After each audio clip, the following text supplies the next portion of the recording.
This is the Tri-State BMW Dealers Yankees pregame show, presented by your Tri-State BMW Centers, home of the ultimate driving machine. It's also brought to you by Chock Full of Nuts Coffee, New York's heavenly coffee since 1932. Mutual of America, your retirement company, celebrating the spirit of America. Brute, the official shaving partner of the New York Yankees radio network. American-made Peerless Boilers. Visit peerlessboilers.com to find a dealer near you. By Buffalo Wild Wings. Wings, beer, sports. RE/MAX of New York. Nobody in the world sells more real estate than RE/MAX. Billy's Sports Bar, across from Yankee Stadium. P.C. Richard & Son, the official appliance and electronics retailer of the New York Yankees.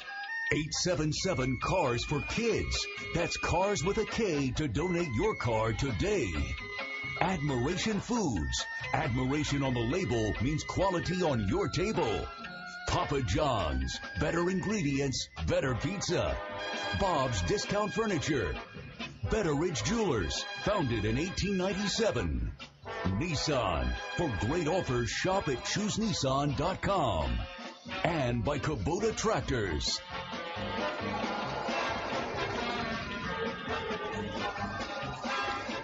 Live from Yankee Stadium in New York, it's New York Yankees baseball tonight, a most special night. About as special as any night, unless you count playoff and World Series games. This is the final game that Derek Jeter will play at Yankee Stadium, and everything today, with the Yankees eliminated from postseason play, everything is about the Yankees' great captain. In fact, on the Diamond Notes, I will speak about a couple of remembrances about Derek Jeter. So we welcome you to Yankee Stadium. Now, you know, the forecast was dire, and people were afraid it was going to rain. It was going to rain all night. What are they going to do? Everyone has been worried sick about this at MLB and in the Yankee front office, and I guess the fans as well. And what do you think? Maybe because of Derek Jeter, the skies are blue, the rain has stopped, the tarp is off the field, they're manicuring the field and getting it ready, and we probably will have baseball exactly on time tonight when Hiroki Kuroda pitches against a very good young right-hander, Kevin Gossman of Baltimore. And we welcome you to the big ballpark in the Bronx. A chilly night, but right now clear without rain. And Derek Jeter is playing shortstop and batting second for the Yanks as we welcome you to our broadcast. Producer-engineer is Jack Candy Maldonado. My Yankees compañera is Suzyn Waldman. And I'm John Sterling. Now, let's check what's on tap on tonight's Tri-State BMW pregame, and what's on tap brought to you by Buffalo Wild Wings. Wings, beer, sports, and the official Buffalo wing of the New York Yankees. On the leadoff spot, Suzyn will complete her three-part series with the captain. I'll have Diamond Notes all about the captain, and then who's hot, who's not in this date in Yankees history, and much more. But first of all, it's Suzyn and the Manager Show with the skipper, Joe Girardi, brought to you by Lexus of Route 10 in Morris County, a celebrity motor car company.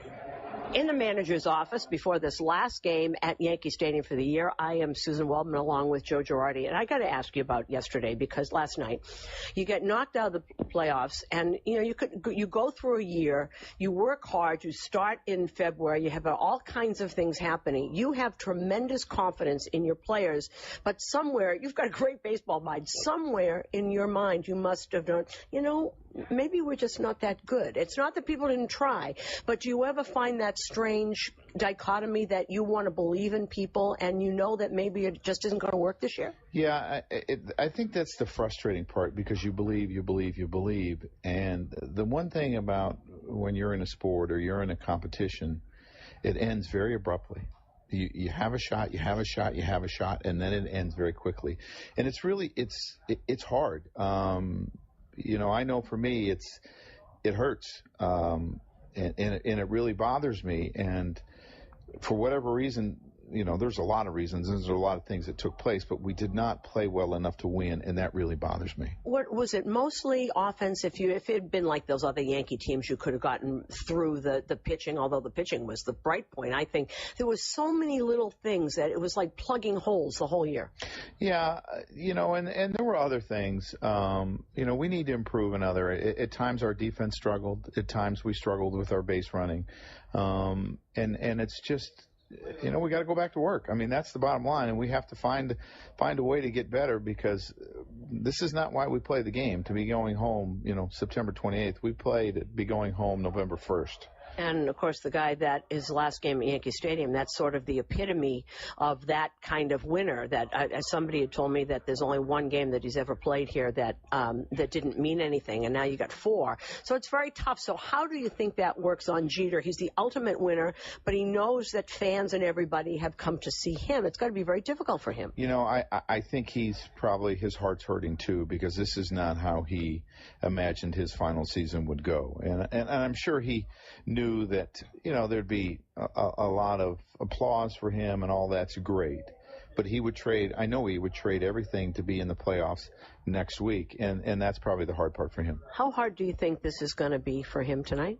I think it's going to be extremely difficult, and I think it's even going to be more difficult than he can imagine, because I don't think a lot of times you have a good feeling what your emotions are going to be until actually you get in the middle of something, and you can say, yeah, I know it's going to be hard, but I think it's going to be extremely difficult. Okay, Joe, thank you. Thanks, Susan. And the manager's report was brought to you by CarQuest Auto Parts. Great people, great products, great prices.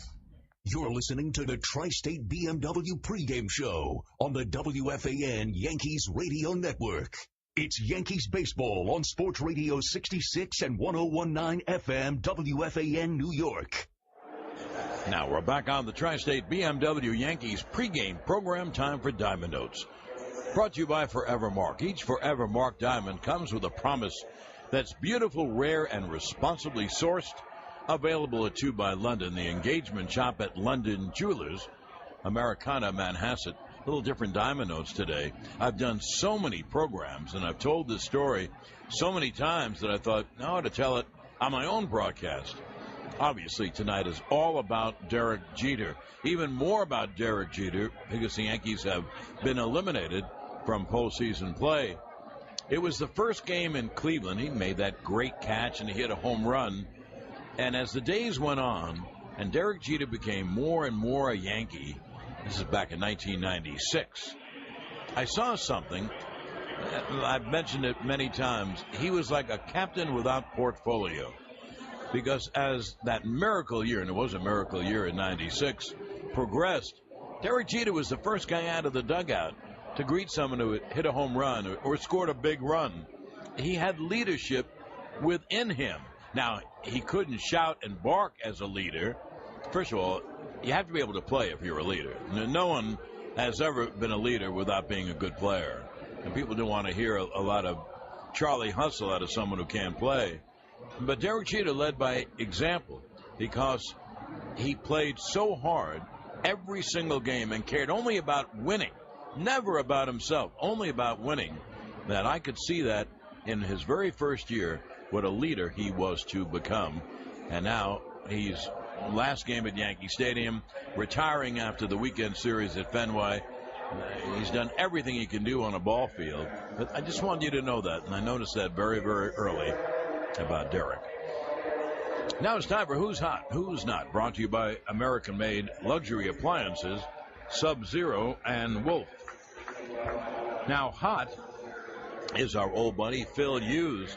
He missed a $500,000 bonus because he came up 1/3 of an inning shy to get the bonus. If I was Minnesota, I'd give him that bonus. Phil Hughes, he finished 16-10 and an ERA of 3.52. He was 6 games over for a team that probably finishes the year 25 games under. For the season, 209 2/3 innings. He missed 210 by 1/3, and he had Major League Baseball's single-season strikeout-to-walk ratio. He walked 16. He struck out 186. Phil Hughes had a great year. Who's not hot? Brandon Moss of the Oakland A's. His last 10 games, he's 5 for 24, a 2.8 .208 average with 2 homers and 3 RBIs. Well, still to come, we'll have this date in Yankees history, along with Suzyn Waldman and the leadoff spot with Derek Jeter on the WFAN New York Yankees radio network. Well, it's time to tell you about our Hit for the Cycle contest, and that's brought to you by Paul Miller Audi. We are Audi. If a Yankee batter hits for the cycle today, then Bronetta Powell will win an Audi A3 Quattro sedan, courtesy of Paul Miller Audi. And just for participating, every contestant will receive a gift certificate, courtesy of Domino's Pizza, the official pizza of the New York Yankees radio network. Now let's admire the leaders. Brought to you by Admiration Foods. Admiration on the label means quality on your table. And the leader, Derek Jeter. And what a leader. The most hits in franchise history, Derek Jeter, 3,461. Now it's time for the leadoff spot.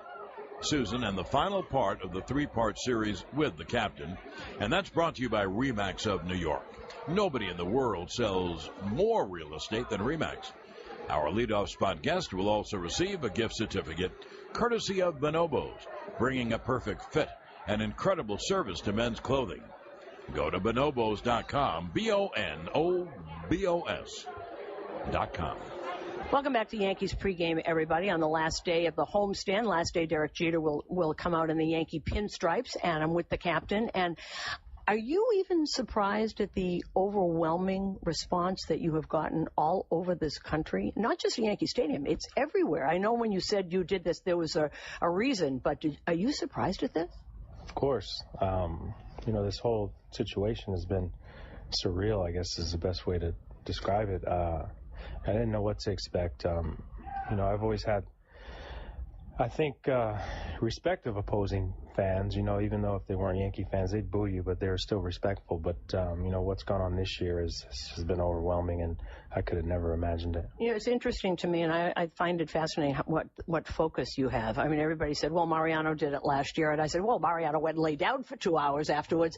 Derek plays every single day. Has it been at all difficult for you to focus, or are you able to really put that in a little basket and take that and then go back out and focus? You try. I mean, we'll talk when the season's over with, but it's been a unique experience for me. I didn't know what to expect coming into this year. I don't know if anyone could prepare you for it.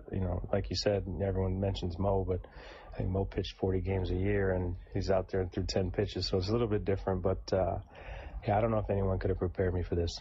What's changed most in the game in the 20 years you've been here? What's changed the most? Oh, I think all the analytics. I think that's probably been the biggest thing that has changed. It's you see all the shifts and all the percentages and the matchups, and those are things that I don't think really existed when I first came up. Does it make it less fun for you like that? It's so so analytical. Well, I don't know. I just love competing. I want to compete. I want to win. It's just different. I think you go and you ask guys that played in the 50s and 60s, they'll say the game changed in the 80s and 90s, and then now it's changing again. So I think it's just how sports goes. Hey, I got to ask you, because we did an interview a long time ago when the Yankees lost to the Marlins in 6 games, and I remember somebody asked you, was the season a failure? And you said, yeah, we didn't win the World Series. And I said to you, you really think getting to Game 6 of the World Series and losing is a failure? And you didn't even hesitate, and you said, yes, of course it is. I don't know if you remember that, but is that pretty much who you are, that the winning is more important and not, 6 games is nice, but if you don't win, it's a failure. Of course, especially when you won before. It's not like we were trying to build something. We were teams that came out and won. So, yeah, in my opinion, if you're competing to win, if you don't win, it's a failure. I don't care how close you get. Close doesn't count. So, it was pretty much black and white for me. What do you want to say to the fans as you leave here? Thank you. I mean, that's the best way to describe it. I mean, it's my dream was to play for the Yankees, and everything else that came along with it was something that I never expected. So the fans are what make it fun for me and make it fun for us, and the way they've treated me my entire career has been pretty special. And thank you. Thank you. And the lead-up spot is brought to you by your AFB Supermarkets and Best Markets. We'll be back with more of the Tri-State BMW Yankees pregame show on the WFAN Yankees Radio Network. And now it's time for Today in Yankees History, and that's brought to you by Montefiore Medical Center Inspired Medicine. In 1960, the Yankees clinched their 10th and final pennant under manager Casey Stengel. The 70-year-old Stengel was replaced during the offseason by Ralph Houck. In 1985, Rickey Henderson stole his 75th base of the season, breaking the franchise record set by Fritz Meisel in 1914. Rickey finished the season with 80 stolen bases and broke his own record twice, stealing 87 in 1986 and 93 in 1988. And on this date in 1917 in Brooklyn, New York, Philip Francis Rizzuto was born. 5-time All-Star shortstop, 7-time world champion. Phil Rizzuto was the AL MVP in 1950, called Yankee games on TV and radio for 40 years. And that's Today in Yankees History, also brought to you by Foxwoods, official resort casino of the Yankees radio network. Visit foxwoods.com. Plus, about 15 minutes before game time, Geico reminds you that 15 minutes could save you 15% or more on car insurance. Coming up next, it's New York Yankees baseball. The Yankees baseball is presented by Jeep, featuring the all-new award-winning 2014 Jeep Cherokee, built free. Also brought to you by Prudential, bring your challenges. Foxwoods Resort Casino, visit foxwoods.com. McGladrey, experience the power of being understood. Your Tri-State Ford dealers. Barnabas Health, New Jersey's largest hospital and healthcare system. Domino's Pizza, the official pizza of the New York Yankees radio network. By TriStateBuick.com, your kind of luxury. Solino and Barnes. Workman's Circle Multi-Care Center, quality care close to home. The New York Lottery, hey, you never know. The New York Post, bringing you the best sports in town every day. Your Mercedes-Benz Tri-State dealers, on the web at searchmercedes.com. Entergy, Indian Point Energy Center, the region's most reliable source of electric power. Geico, 15 minutes could save you 15% or more on your car insurance. Your Tri-State Hyundai dealers. City MD, need a doctor? Just walk in. Your Tri-State area Audi dealers and the all-new Audi A3. CarQuest Auto Parts. Great people, great products, great prices. Sunoco. Save 5 cents on every gallon instantly with your Sunoco Rewards credit card. New York Presbyterian Hospital, the official hospital of the New York Yankees. Amazing things are happening here. And by the New York State Department of Health, the New York State Smokers Quit Line.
Yankee Stadium. That's tonight's national anthem, Salute to America, was performed by Kurt Ram on the trumpet and brought to you by Mutual of America. Your retirement company shares their spirit of America by recognizing today's Salute to America. Well, this place is jam-packed. It stopped raining. There was sun out for a while. People are standing. You couldn't shoehorn another person in this park.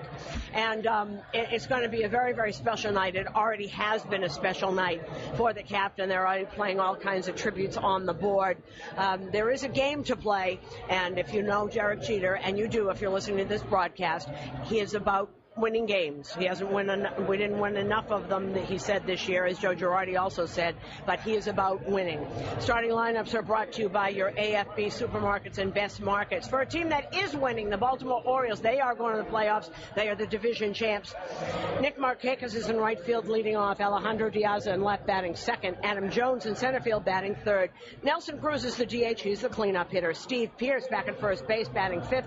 J.J. Hardy is the shortstop batting sixth. Kelly Johnson is the second baseman batting seventh. Jimmy Paredes is the third baseman batting eighth. And Caleb Joseph behind the plate, and he is batting ninth. For Joe Girardi's New York Yankees, 81-77, and they are going home after Sunday.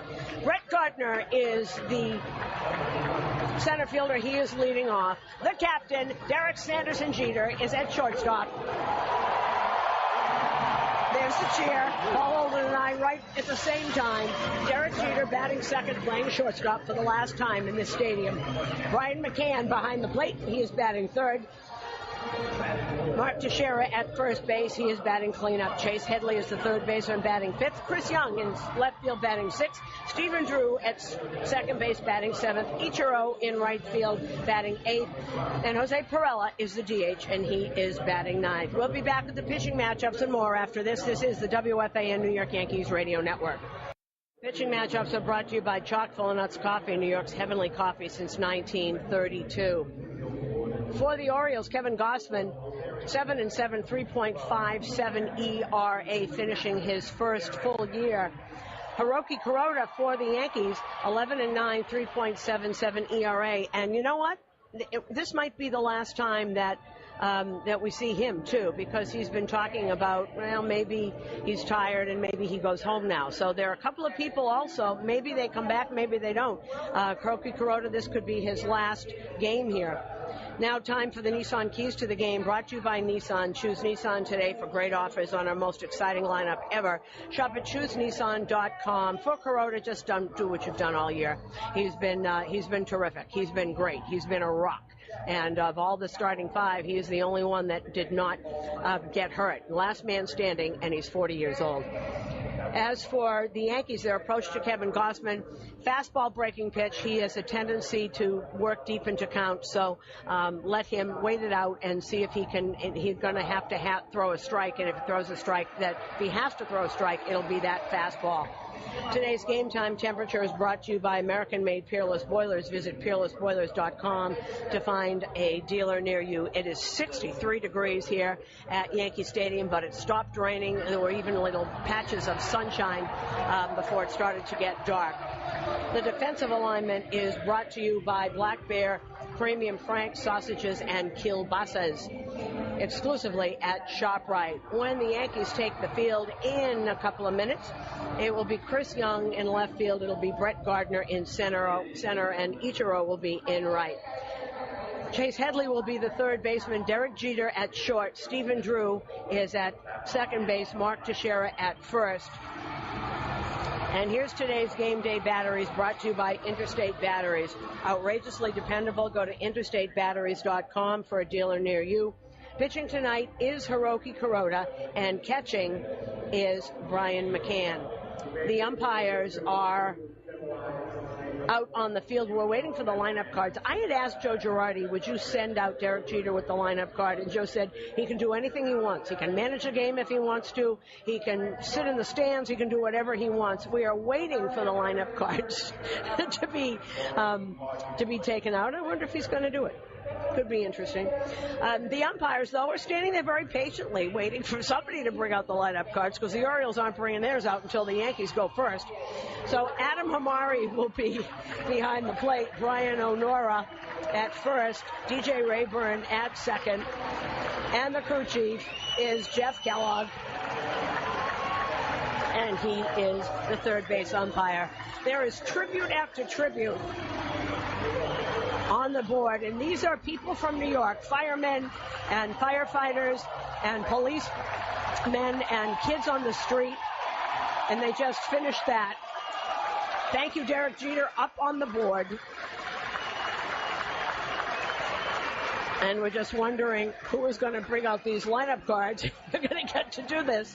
This is going to be very interesting. The first of what will be about 1 million Derek Jeter chants are starting up. No, it is not going to be Derek. It is Tony Pena. And he leads the team out onto the field, and they're letting him go out first. We'll be back with the start of tonight's game after this. This is the WFAN New York Yankees Radio Network. We're back here at Yankee Stadium, and they're throwing the ball around the infield, and every time Jeter touches it, people are just going nuts. This is going to be some night. Meanwhile, there is a team here that's still fighting for home field advantage, and that is the Baltimore Orioles. They're 2 games in back of the Angels, and if the Angels happen, they're starting a series tomorrow. They're off today, but a series tomorrow up in Seattle, and if the Orioles can pass the Angels, not only would they have home field through the whole series, they would face the wild card and not what looks like to be the Detroit Tigers. So this is important for them. That's why their regulars are here. Everybody's saying why they're going to let their regulars play. Well, they might not play the whole game, but they want to win. Also, Buck knows when to rest people and when not to. So the team let Derek Jeter get all the way out to the pit. He has been leading the team out of the dugout for years, since he was named captain, obviously. And today they let him go out a little bit by himself. So here we go. And as Nick Markakis steps up to the plate, stepping up to the microphone is the voice of the New York Yankees. Here is John Sterling. Well, Susan, I thank you. And once again, good evening, everyone. It really is a bittersweet evening. This is the last time Derek Jeter will play at Yankee Stadium. As Derek said on his day a few Sundays ago, the 20 years have gone so fast. Have they ever? In all of our lives. So, kind of bittersweet. He's retiring on his own. He found it was the time to go. And, boy, are we going to miss him. Ooh. Well, here we go. Hiroki Kuroda to Nick Markakis, and the pitch low. And we're underway. Markakis at 275, 13 homers, 49 RBI.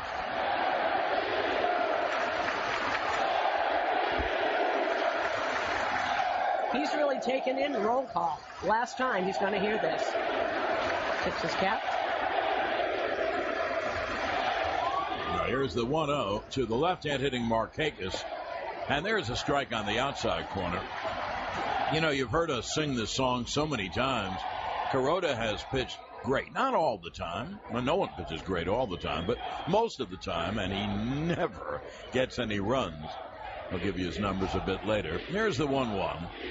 Breaking ball strike, and the count 1-2.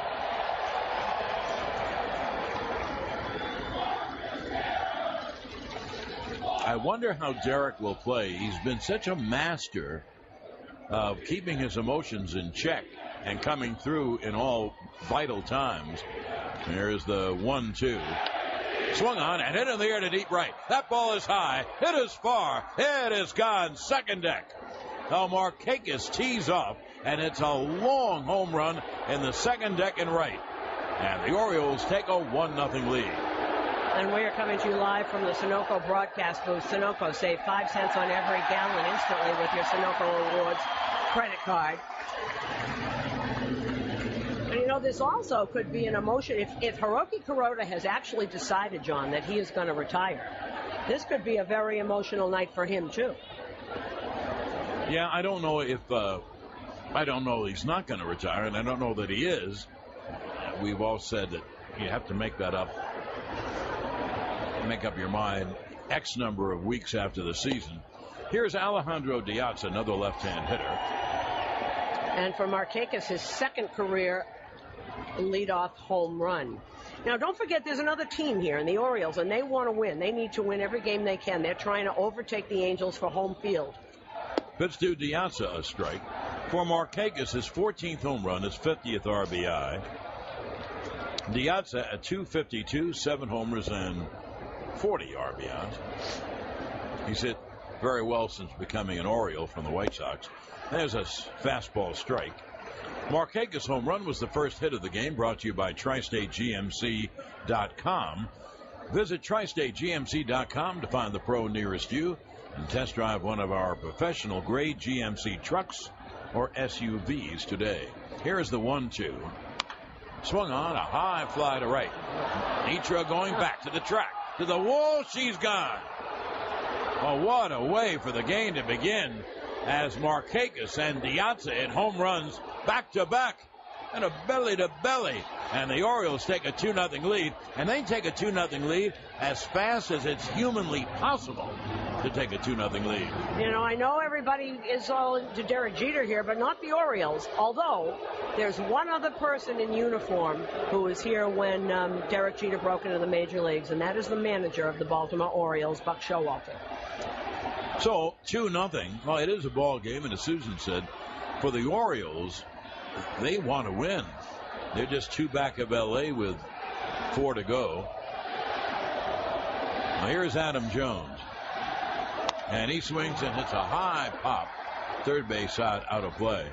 For Diazza, his 8th home run, his 41st RBI. You can't take a quicker 2-0 lead than that. Bang, bang. That'll be an 0-1. Adam Jones at .282, 27 homers, 93 RBIs. First of all, Yankee luck prevailed because it was really supposed to rain.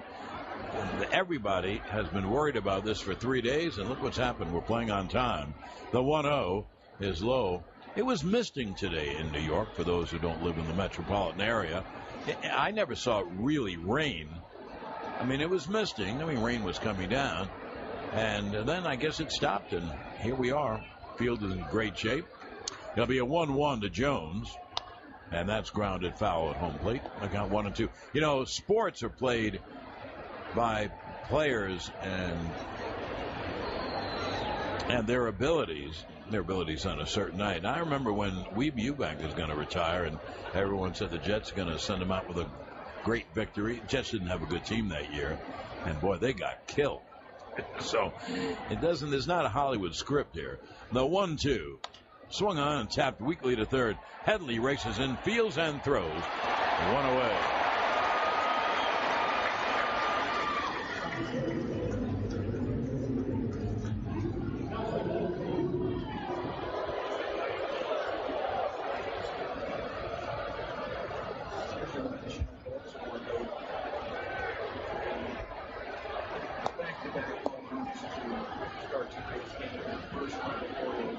No, 1 away. Here's Nelson Cruz. Cruz at .275, 40 homers, 108 RBIs. And the pitch cut on him, missed on a slider down and away. Cruz, who is such a good hitter, has terrible numbers against Carota. He's 3 for 25. Well, the Yankees begin with a 2-0 deficit as fast as he can get there. Pitches a breaking ball outside, and the count 1-1. Well, that was the first time that Baltimore's had back-to-back homers to start a game since June 6, 2001 at the old Yankee Stadium. Hairston and Bordick. Wow. And here's the 1-1. Swung on and lined to left. Chris Young comes in to make the catch, and they're a 2-way. The Angels play a 3-game series in Seattle starting tomorrow. They're not playing today. They have 61 losses. Baltimore has 63, and Baltimore has 3 games in Toronto. So that means the magic number for the Angels will be 2. If they win 2, or if the Orioles lose 2, or if they win 1 and the Orioles lose 1, then the Angels would have the best record. So for Baltimore, they have to win their games too. 2 outs, no one on. And here is Steve Pearce. The pitch is high. And you know, a little added coinkydink. If the Orioles finish with the best record, the team in the National League has the best record. It's Washington, 35 miles away. And the Orioles are really rooting for that to happen. Here's the 1-0. Swung on, hit on the ground at third. Headley picks it up, and he throws out Pierce to end the inning. Steve Pierce was at 296, 20 homers, 48 RBIs. However, the home runs by Markakis and Diasa. 2 runs, 2 hits, no one left at the end of a half. Baltimore 2, the Yankees coming to bat on the WFAN New York Yankees radio network, driven by Jeep. Salino and Barnes remind you that this copyrighted broadcast is presented by authority of the New York Yankees and may not be reproduced or retransmitted in any form, and the accounts and descriptions of this game may not be disseminated without the express written consent of the New York Yankees. Salino and Barnes is one of our nation's largest personal injury firms. If you're injured, don't wait. Call 8. Call Salino and Barnes now at 800-888-8888. Offices in Manhattan and Long Island. Well, here is Brett Gardner to lead it off. Gardner at 255, 17 homers, 58 RBIs. And after Gardner bats, you probably hear some applause.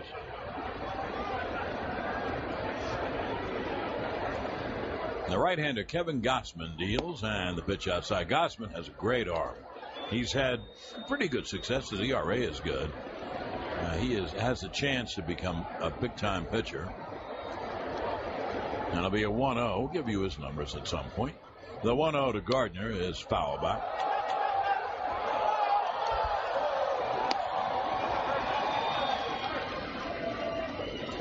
Gausman 7-7 and an ERA of 3.57. So that's a good ERA. Great stuff.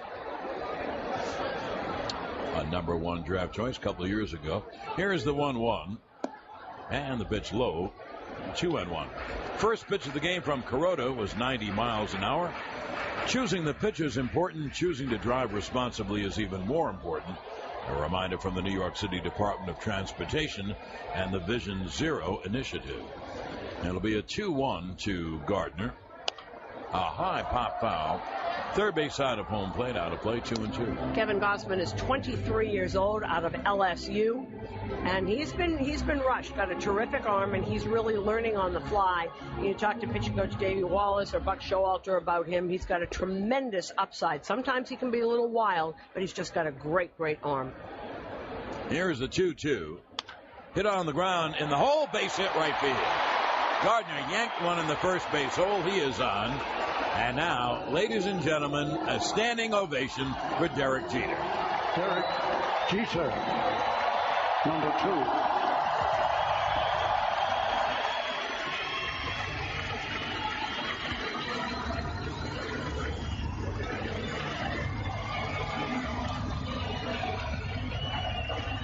2. Everybody, quote unquote, who is anybody is here. The stands are full. The press box is jammed to capacity. Susan told me the clubhouse was like she's never seen it before. It is something. I will say this. It really is exciting, and I'm awfully glad I'm here.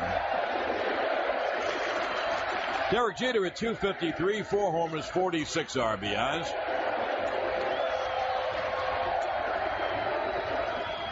And the pitch is low. Susan, it's almost impossible to believe that he could get through tonight.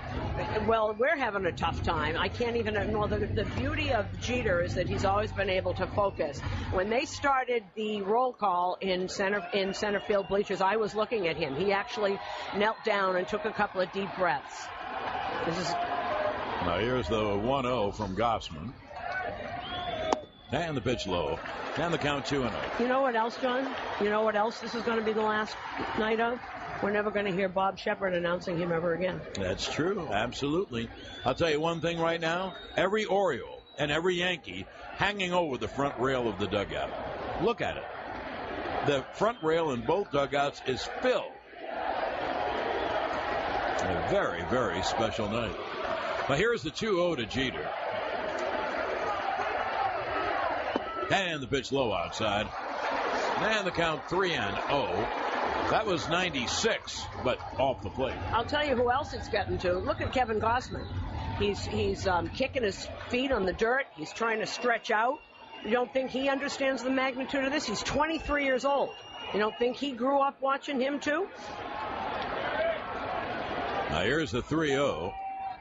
And the pitch, a strike, breaking ball strike, in the count 3-1. Crowd boos. Of course. You told me this, right? Mickey Mantle's final game here was September 25th? Yep, 1968. September 25th, 1968 was also the final day in Flushing for Willie Mays. Oh, my goodness. Now, here comes the 3-1 to Jeter. And a throw to first, and Gardner dives on back. Gardner has stolen 26. The first time I've ever heard booing for a throw over to first base. I think it's wonderful. I really do. It'll be a 3-1 to Jeter. And Gardner with the lead, short lead. And there it goes. Pitch is swung on. Hit in the air to deep left. That ball is high. It is far. It is off the left center field wall. Gardner scores. Jeter to second with a ribby double. How do you like that?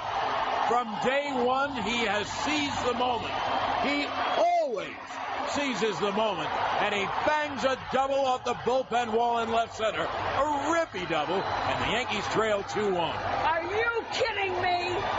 This place is bedlam, and I'm looking in the box where Dr. Charles and Dottie are. They're standing up like it's the World Series and high-fiving. I have never seen anybody seize the moment for 20 years as Derek Sanderson Jr. has. We're looking at the booth, and Dr. Charles is up and clapping as if they've never seen him play before. Are you kidding me? Oh, that's terrific. That really is flat-out terrific. Now, here is Brian McCann. Jeter, the tying run at second. For the fans who came here, already it's worth it. Already. And there's a whole game to be played. Brian McCann, a left-hand hitter, swings and misses. McCann at .235, 23 homers, 73 RBIs. The only thing missing is the ball didn't go over the fence instead of banging up against it. He seizes the moment. It's just miraculous how he does it. You know, that's his greatness. It's not necessarily all the stats and how great his greatness. The 0-1 low, it gets away. There goes Jeter to third. The throw, not in time. Gausman threw a wild pitch, but it banged off Joseph, rolled a little bit to the third base side of home plate, and Jeter was off, and he made it. And now the Yankees could tie the game on a ground ball. You know, one of the things, John, I want to finish that thought, because I've been on about 700 phone interviews, as have you. And there are better players that have played just statistically and everything, but Derek's greatness is that he seizes the moment. And whatever the team needs, great defense, a clutch hit, a home run, whatever it is, he seems to do. That is his greatness.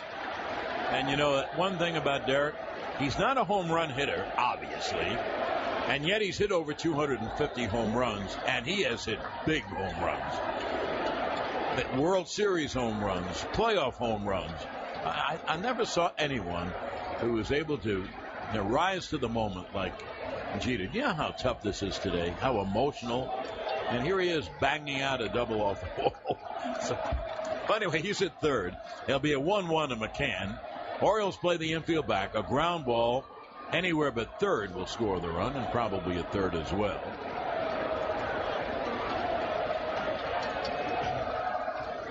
Now Gausman will deal 1-1. Breaking ball low. Count 2-1. People still standing. As long as Derek Jeter is somewhere on this field, people are going to be standing. Well, that was pretty dramatic. Dramatic, boy. That's another word you can use to describe him. Here's the 2-1 to McCann. And the pitch swung on and line hard in the middle. Johnson feels it, drops it, throws. Not in time. Jeter scores. It has to be an error. Kelly Johnson was a way out on the outfield grass on the ship. And the ball was hit hard, and he juggled it. And he juggled it again, and he couldn't nab the slow-moving McCann. We'll see how they score. I think it's an E4, but it's an RBI. Jeter scores, and the Yankees have tied the game immediately at 2. Well, they gave him a hit. I don't know how you give him a hit. Kelly Johnson slipped, and if you're a big league player, you have to make that play. He slipped maybe on the grass, but he would have had him because McCann doesn't run at all very well. Oh, now they changed it. Okay. After I wrote it down, I have to mess up my scorecard. But here is Teixeira. Yankees have tied the game at 2. And the pitch struck. But, however, that is the right call. He hit it as hard as you can hit it, but on the shift, it meant nothing.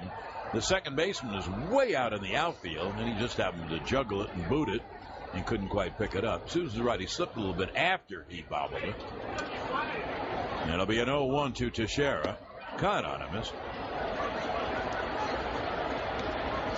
So it's an E4, but it's an RBI. Because if Johnson had fielded the ball perfectly and thrown to first, they would have had him by 20 feet, but Jeter would have scored. I think that's one of the most amazing things I've ever seen, Jeter bagging that double. Now here's the 0-2 to Teixeira. A high pop foul, first base out of play. Teixeira at 219, 22 homers, and 61 RBI. I don't know why it should surprise you. He's been doing it for 20 years. You've been calling those things. How about him hitting a home run on his 3,000th hit? Guy who doesn't hit home runs, quote against unquote. David Price, absolutely. David Price saying, my mother's happy. She loves Derek Jeter. Here's the 0-2. The pitch is low. Well, just because of all that's gone on, Suzyn, all that's gone on. As you said, we've both done so many shows. I told someone 3 days from now, people won't know I'm alive. But right now, people are calling left and right, left and right. So if I can feel it, imagine Derek, and he's able to overcome it. How, I don't know. He always has. What a special talent.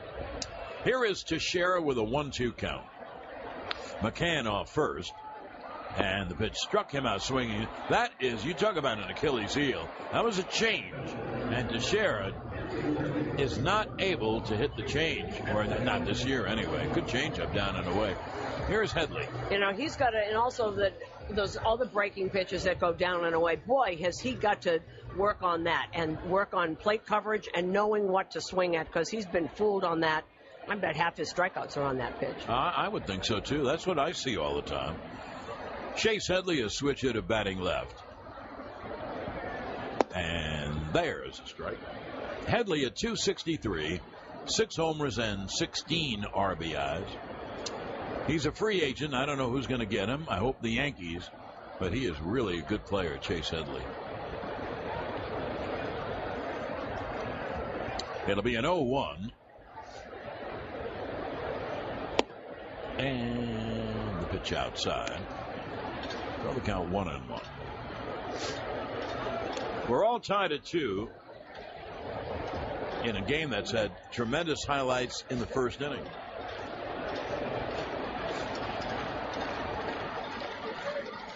That'll be a 1-1 to Headley. And he hits a broken back ground ball in the infield. Flip it to the third baseman for 1, on to first, not in time. Paredes, the third baseman, took the throw at second. So, and I think it was Hardy who fielded the ball. So that becomes then a 6-5 force at second. Well, that's the shift for you. So Headley is on at first. McCann is fourth. And as I said, I think it is 6-5. So there are 2. That brings up Chris Young. They call it 4-6. No, it wasn't 6. That I do know. It was 5 who caught the ball. But anyway, who cares? Now here is Chris Young. He's 14 for 57 as a Yank. 3 homers, 9 RBIs. And the pitch is strike. Unless Hardy was the only one on the left side. I think it was Paredes.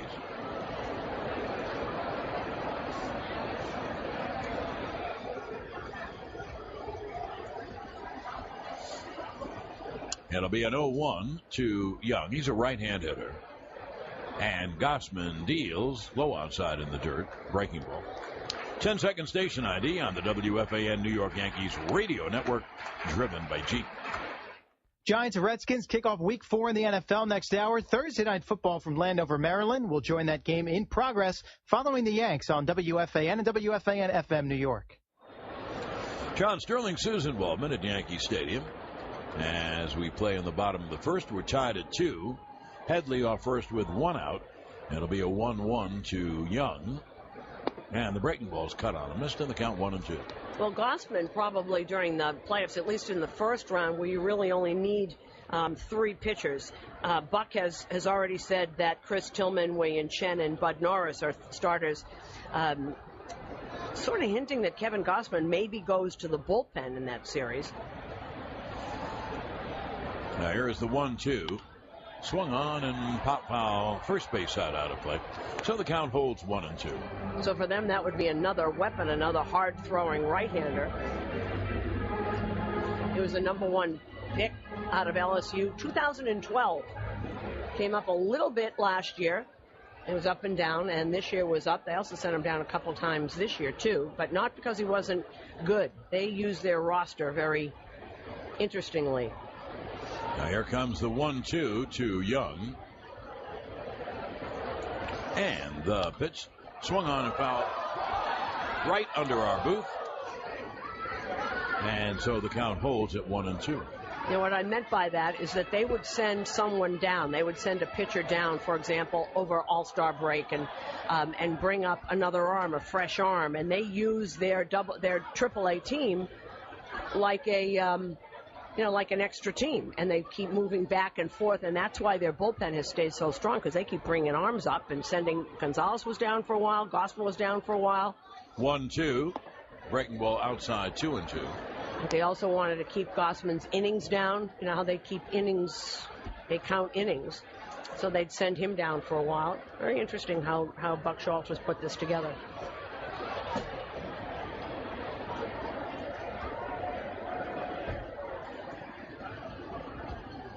It'll be a 2-2 to the right-hand hitter. Headley leads off first. And the pitch is low, 3-2. You said everybody that's anybody's here? Matt Harvey's here to see Derek Jeter. He's a big Yankee fan. He's a big Yankee and Knick fan.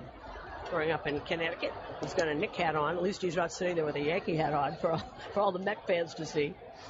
Now here comes the payoff. Headley, who runs very well, will be off with the pitch. 3 balls, 2 strikes, 2 outs. And Gossman will throw his 30th pitch of the inning. And the pitch is grounded to third. Fielded by Paredes. The long throw is low, and he's safe. Knocked him off the bag. Pierce made the grab. Tough grab. That was thrown hard. But his foot came off the bag, so the Yankees have 2 on and 2 out. And I would think that'd be another error. Well, it wasn't an easy play, and Young is very fast. We'll see how they score. I think they gave him a hit. They gave him a base hit. But it also wasn't an easy play by Paredes, so I think they probably took that into consideration. No, the Yankees have Headley at second, and Young at first. Here's Stephen Drew. Drew at 165, 7 homers, 24 RBIs. One thing I do want to say when we give pitch counts, even Buck has made mention of this and knocked it. Buck Showalter has so many quality arms in the bullpen. Gossman's pitch count means nothing. I mean, he's got 4 lefties in the bullpen, for example, and they're all good. Now here is Drew, a left-hand hitter, and the breaking ball's in for a strike. So Buck Showalter said it's wrong for a manager to have all those options, and he's right. That was after yesterday when he used every pitcher known to man. The lefty comes up, bring in a lefty. I remember the Yankees played Texas a few years ago, being 0-1 to Drew, and the pitch cut on him. It's in September, and they fortified their bullpen. They were going to play the Yanks in the playoffs. Every time a left-hand hitter came up, they bring in another lefty. They had auditions. I remember there were people going in and out. There must have been 17 people in that bullpen, and every time a lefty came out came Ron Washington, and in came another lefty. They actually had auditions during that last series against the Yankees. It changes the game, and that's wrong. But All right, being 0-2 to Drew. Runners lead first and second, 2 out. We're tied at 2, and the pitch is inside in the count 1-2. So I'll give you a Gossman's pitch count, which is going up pitch by pitch, but it doesn't mean anything.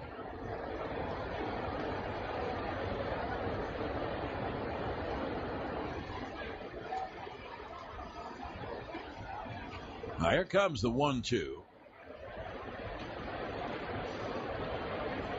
Runners lead at first and second, 2 out. And the pitch is low, 2-2.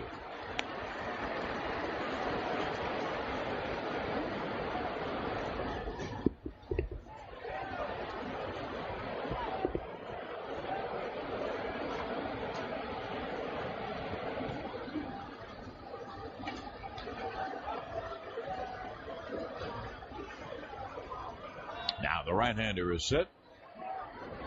Runners lead, and the 2-2. Swung on and hit in the air to deep right, but not deep enough. Marquez back in front of the track, makes the catch to end the inning. Long inning. The Yankees tie the game. They get 2 runs on 3 hits, 1 error, and 2 left at the end of 1. We're tied at 2 on the WFAN New York Yankees radio network, driven by Jeep. Well, what will the second inning have in store for us? We're tied at 2 as we hit the top of the second. And here is J.J. Hardy, the righty hitting shortstop, to lead it off. And Kuroda deals a strike. Kuroda has trouble in the first couple of innings. Don't bet against Kuroda kind of turning it around and hanging in there. He's a very, very good competitor. Here is the 0-1 to Hardy. And he swings and misses. And a change in the count, 0-2. Scoreboard update brought to you by your Mercedes-Benz Tri-State dealers on the web at searchmercedes.com. Seattle beat Toronto this afternoon 7-5. Yoervis Medina gets the win. Aaron Luke takes the loss. Fernando Rodney, save number 47. Pitch cut on him. His fastball struck him out. Probably a cutter because it moved a little outside. So 1 away. And that will bring up Kelly Johnson. And Victor Martinez just had a 2-run homer in the first inning, his 32nd of the year. Detroit leading Minnesota 2-0, bottom of the second. Trevor May against Max Scherzer. Boston leading Tampa 1-0 there in the second. Oakland and Texas and Kansas City, and the White Sox will start at 8 o'clock. Now 1 away. Kelly Johnson, a left-hand hitter, and takes a fastball outside. 3 infielders on the right side for Kelly, who homered yesterday. Mets playing 2 in Washington. They beat Washington in the first game 7-4. Curtis Granderson 3 for 4 and 3 RBIs. The pitch is strike, 1-1. And no score in the second game, bottom of the second. Zach Wheeler against Gio Gonzalez. Cincinnati beat Milwaukee. Boy, they lose every day. 5-3. They're out of it. Pittsburgh has won that spot. Pitch cut on him, missed 1-2. David Holmberg beat Giovanni Gallardo, who is 8-11, and he was supposed to be their big pitcher, and he did not come through this year for them. Miami beat Philadelphia 6-4. Casey McGee 2 for 3 with 3 RBIs. Tommy Kohler beat Jake Diekman. Now here's the 1-2. Hit on the ground to Jeter. Comes in, fields, throws high, and he is safe. Jeter's throw pulled Teixeira off the bag, so that'll be an E6. And Derek has been playing great shortstop, and one of the very few errors he's made this year. So there's a base runner with 1 out. Pittsburgh is leading Atlanta 1-0, bottom of the second. Travis Snyder had his 13th homer. Edison Valquez against David Hale. Later on, San Diego's at San Francisco. Andrew Kashner against Yusmeiro Petit.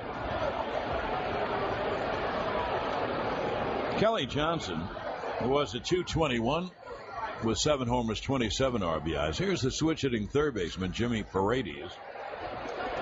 And he's hitting okay with the Orioles. He's 18 for 58 with 2 homers and 8 RBIs. Switch hitter batting left. Tall, slim switch hitter, and the pitch is low. The count 1-0. 1 on, 1 out. We're in the top of the second. We're tied at 2.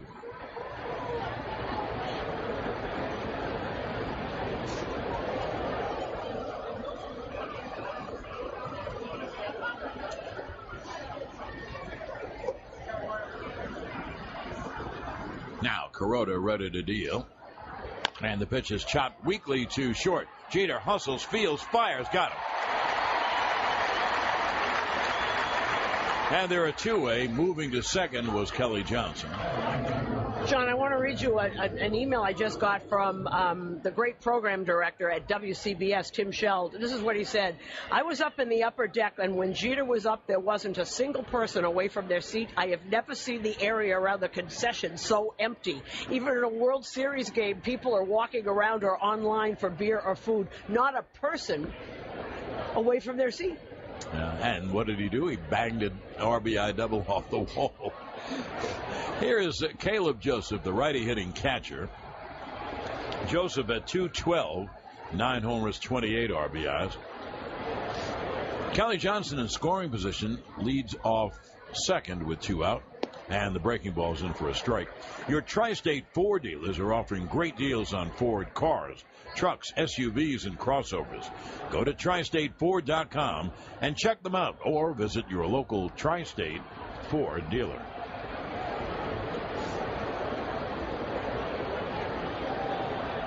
It'll be an 0-1 to the right-hand hitter. And the pitch caught on a missed. And the count 0-2. Susan told you that Pittsburgh and San Francisco are the 2 wild cards, with Washington, St. Louis, and the Dodgers the division winners. But they still have something to play for, seeding and home field. In the American League, it looks like Oakland and Kansas City. They have a 2-game lead over Seattle with 3 to play. Now here is the 0-2. And the pitch, a check swing ground ball toward first. Teixeira feeds Kuroda in time, and that'll do it. So the play goes 3-1. No runs, no hits, 1 error, 1 left. And at the end of an inning and a half, we're tied at 2 on the WFAN New York Yankees radio network, driven by Jeep. Geico, saving people money on car insurance for over 75 years. Call Geico at 1-800-947-AUTO or visit them at geico.com. Now to the bottom of the second. We are tied at 2. Here's Ichiro to lead it off. Ichiro at 284. He fouls it off third base side of home plate with a homer and 20 RBIs. Ichiro, then the rookie Jose Perella and Gardner. And the fourth batter is Jeter. Here's the 0-1. There's a strike. And the count 0-2. Ichiro wants to play a couple more years. He wants those 3,000 hits. I would imagine it will not be here, so this will be his last game in pinstripes. The 0-2 struck him out swinging. And there is one away. Second strikeout for Gossman. Well, Yankee fans, there's another team of professionals in the Bronx with all-star talent. Workman Circle Multicare Center. Quality care close to home. Call 718-379-8100 or on the web at WCMCC.org.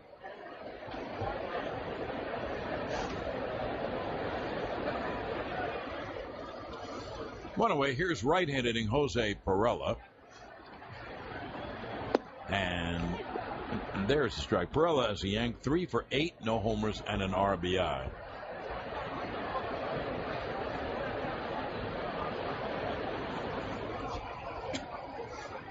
And here is the 0-1.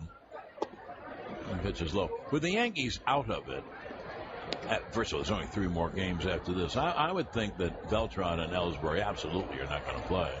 Why get him hurt?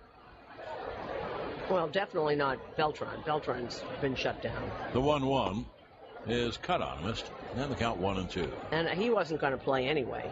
And I didn't get to see Ellsbury today. But I think it's foolish to have him play. Foolish. And there's no reason for it, because if you really tear your hamstring, it becomes chronic.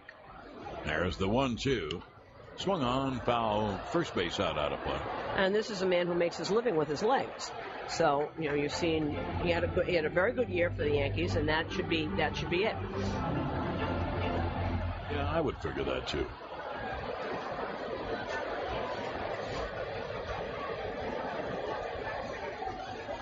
Now here's the 1-2. Swung on, grounded to third. Paredes fields, fires high, but he came back on the bag, did Pierce. So there are 2 away.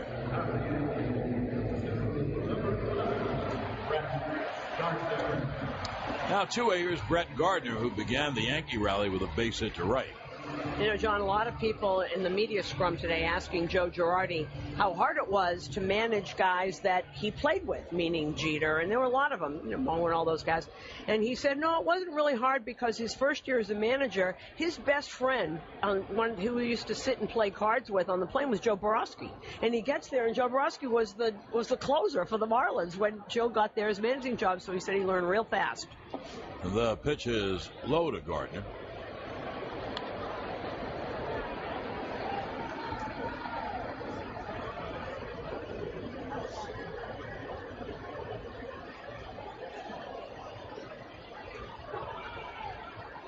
Now here's the 1-0. Pitches pop out of play. You know, I've been asked, like you have, Susan, 100 times, what's your favorite Jeter moment? It's really tough. I called the dive in the stands for a reason, but there have been so many moments. I shouldn't start this now unless Gardner gets on. The 1-1 is outside, the count 2-1. In the first game of the 99 playoffs, the World Series, I mean, and the Yankees are down by a run in Atlanta, Chipper Jones hit one over the foul pole. Here's the 2-1. And the pitch, a change cut on him, missed. 2-2. Well, let's see what Gardner does, then I'll continue it at some point.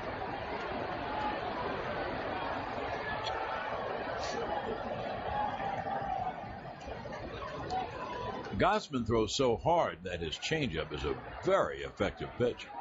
You're gearing up. The 2-2. Foul. Third base out of play.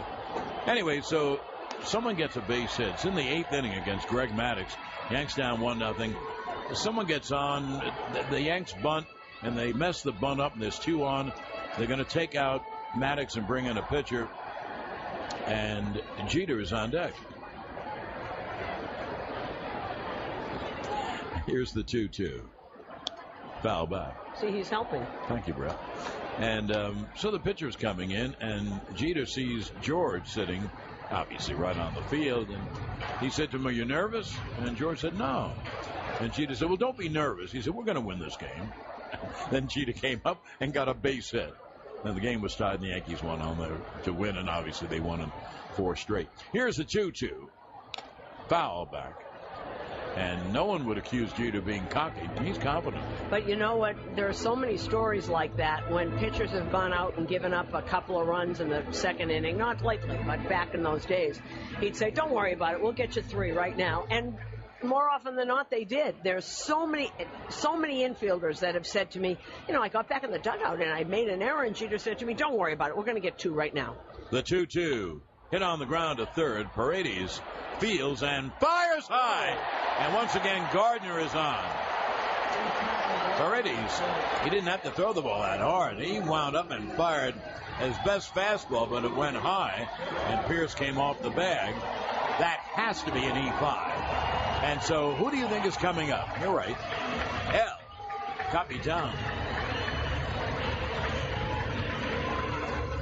Well, if Jay Paredes is having auditions for playing third base in the playoffs, he's not doing very well tonight. You know, Susan, I thought the same thing, and he is, because he can hit, but you can't give outs away. Now, here's Derek Jeter.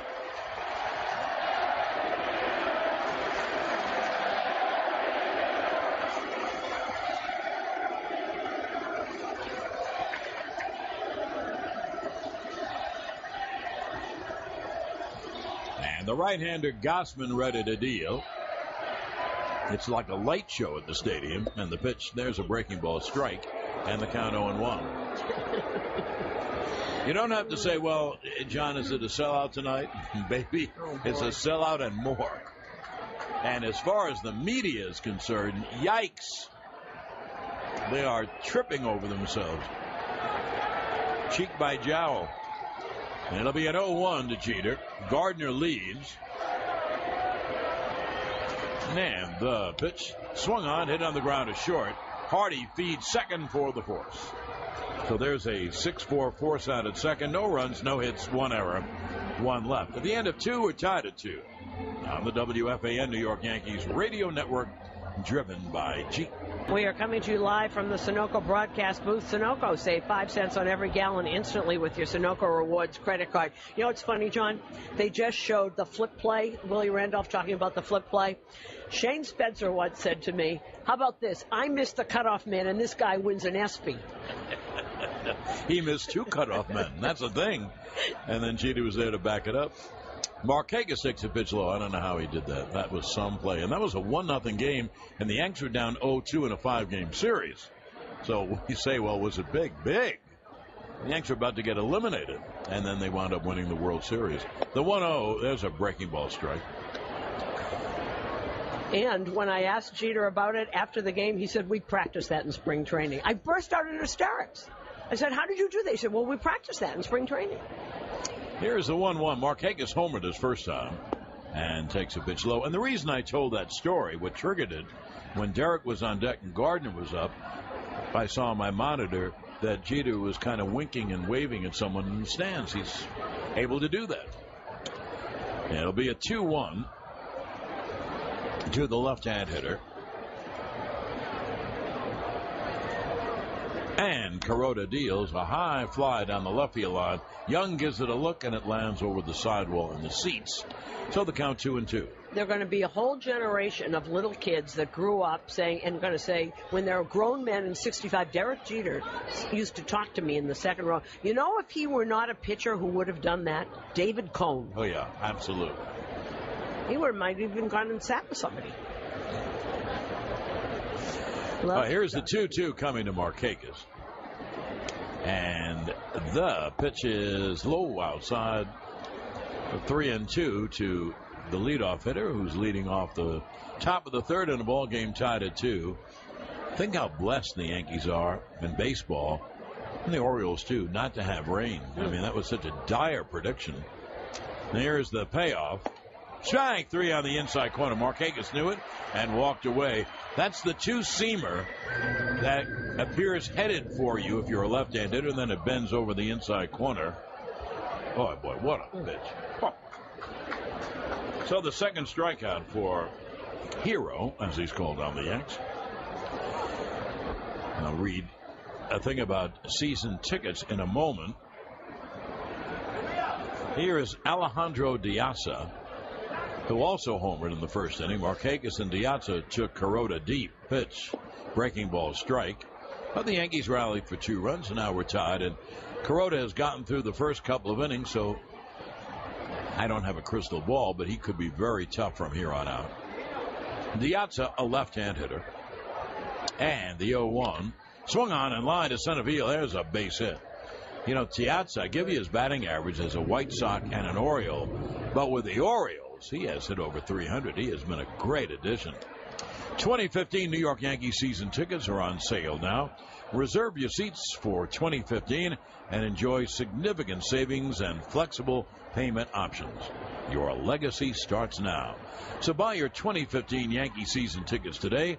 Call 212-YANKEES or email seasontickets@yankees.com.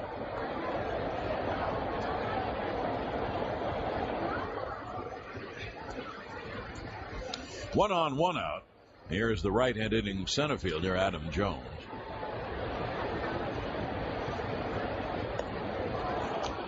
Throw to first, nothing going on. Diaza will run. He's stolen 17 out of 27. You know how everybody's saying games are too long? For the 50,000 people that are here, they wouldn't mind if this game went on for 7 hours. I'm sure they wouldn't. I agree. It's the media who thinks the games are too long. Pitch is low. And I often said, you think they hate long games, and why do they want doubleheaders? If you had a slate of doubleheaders, doubleheaders that are one price, they'd come to them all the time. There'll be a 1-0 to Adam Jones. And the pitch is Ram foul outside of third, hit it hard. And the count 1-1. But these people could sit and watch Derek Jeter for 7 hours and never leave. They don't care how long it is, because as long as this game's going on, he's still here.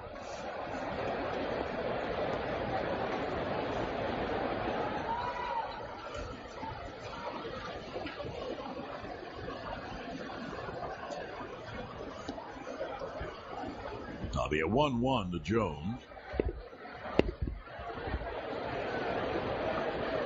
And Diaz leads off first. And the pitch is low. And the count 2-1.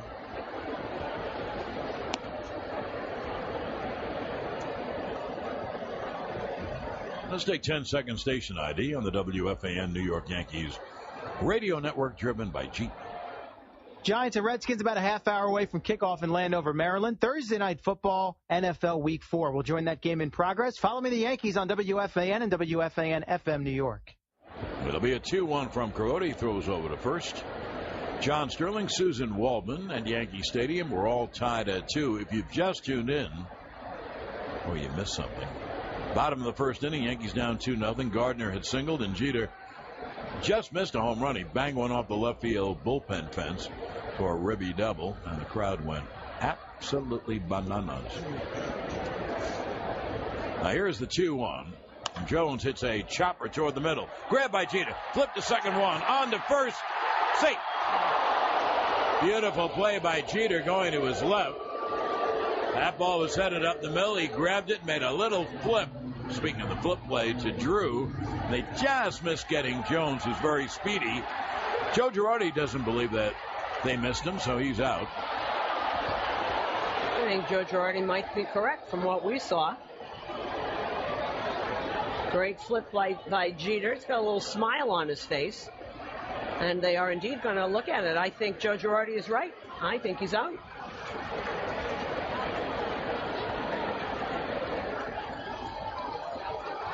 I think he's out too. I just saw a replay where the ball hopped into Teixeira's glove just as Jones was stepping on the bag. Is it bang bang? Of course it's bang bang. The instant replay review is brought to you by Melrose Credit Union. Take a minute to review your mortgage with Melrose Credit Union. Melrose Credit Union, you can get there from here. Fans are reacting because it's very obvious on the screen. Now, this is funny because the umpires are actually looking at the screen, but they're told in their headsets whether he's safe or out. They don't get a reason. They're just told safe or out. They have no idea what's going on in New York. That's what I was told by an umpire. But well, if you're wondering what the crowd is seeing, just what we told you. The ball hopped into Teixeira's glove just a fraction of a second before Jones' foot hit the bag. If I had to guess, they would overturn the call. Well, the umpires have just seen what's up on the screen, but whether they say that back in the office is another story. What they had to do, one of the things that they did, is that you have to show the replays from the camera angles in the house, not what's there, and he is out. So it's a double play, 6-4-3, started by the captain. And that ends the inning. No runs, one hit, and no one left. And now at the end of 2.5 innings of play, we're all tied at 2 on the WFAN New York Yankees radio network, driven by Jeep. Now to the bottom of the third. Here's Brian McCann to lead it off. And the pitch is low. When Adam Jones bounced into that 6-4-3 double play, those were the 14th and 15th outs of the game. And that's brought to you by Geico. 15 minutes could save you 15% or more on your car insurance. McCann singled to right his first time. 3 infielders on the right side. And the 1-0. There's a breaking ball strike. And the second baseman, Kelly Johnson, is the one who is playing. He's lined up in the first base hole, and he is playing way out in right field. Pitch is outside. Now the count 2-1. Now they have the shortstop, Hardy, on the shortstop third base side. And Paredes goes over and is the first player on the first base side of second. The 2-1 pitch is low. We count 3-1.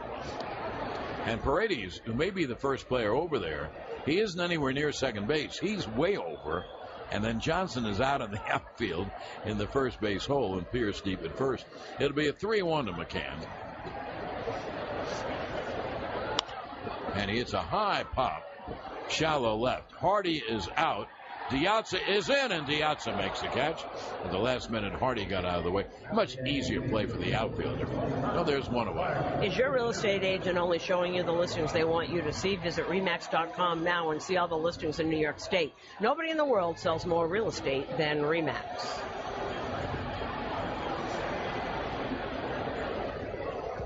Now, one away here is Teixeira. And basically, it's the same defense. This time, Hardy knows Teixeira is not bunting down third, so pitch is grounded foul outside of first. So he plays near second and all the way back on the outfield grass. And then Paredes is way over on the first base side of second. Johnson is like an extra outfielder. He's so deep and pulled over in the hole. Here's the 0-1. The pitch is outside. The other day, Teixeira actually hit a line drive double down the right field line. You wouldn't think it's possible. But he hit one over Pierce's head and just out of the reach of Kelly Johnson. There's the 1-1. Swung on, pop foul back. And the count 1-2. And he did that game, John, what Don Mattingly always said about the shift. You're supposed to hit over the shift and not through it. You know, it's very interesting.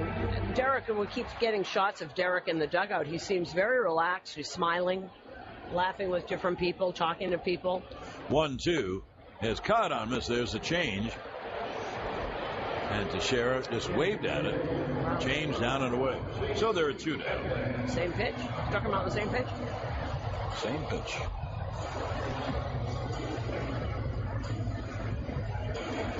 Two-way, nearest Chase Headley. The Yankees leave after the game. Well, so does Baltimore. Baltimore goes to Toronto to play 3 over the weekend. The Yankees go to Boston to play 3 over the weekend at Fenway. The pitch is outside, and I am really looking forward to it because I'm absolutely sure that the Fenway faithful are going to pour out love for Derek Jeter. I'm as sure as I can be. The 1-0. The pitch is low. In 1999, when Joe Torre came back from his prostate cancer surgery, just happened that when he was ready to come back, the Yankees were in Boston. And there is the 2-0. And the pitch outside. And Torre came out with a lineup card. What an ovation he got at Fenway Park. So I think this weekend they'll put away the Yankee-Red Sox rivalry and give Derek Jeter all the respect he deserves. The pitch is strike. Do you agree with me? Yes, I absolutely do. Also, do you remember after 9/11 when the Yankees came in there, signs everywhere, we are all New Yorkers? It was an amazing tribute. You know, I've always said Boston fans and New York fans are the same, different accents, that's all. 3-1. Bears strike on the outside corner, 3-2. Headley was ready to go to first. They love baseball, they love their teams, and it's a very similar passion that you don't find out of the Northeast. Philly fans have it too, but Boston, New York, they've been, you know, it's like cousins who get mad at each other all the time. And here's the 3-2. Swung on, fouled away. In a Celtic 76er game, Larry Bird and Dr. J got into a fight on the court. Threw a few punches. And people said, well, do you really hate? Hey, he said, I fight with my brother. So he said, not at all. Doc and I are friends. Now here comes the payoff to Headley. And Gossman deals low inside. Now there is the first walk of the game. Just walk into any of City MD's many convenient locations in Manhattan, Brooklyn, Queens, or Long Island and see a board-certified physician without an appointment. City MD, you need a doctor? Just walk in. It also isn't going to hurt that neither team has anything to play for. Red Sox are long out of it. Yankees got eliminated yesterday. And the other thing I think I would bet a lot of Red Sox season ticket holders sold their tickets to New York fans. Well, that could be, too. Well, one thing about the Red Sox-Yankee rivalry, it's always been a great rivalry. The cities are 200 miles apart. Chris Young had an infield single his first time and takes a breaking ball strike. But one thing, the rivalry grew with passion and drama because both teams were great at the same time. So it's a little different now. Let me amend that. It's a lot different. It's a lot different now. There's the 0-1 to Young. And there's a strike.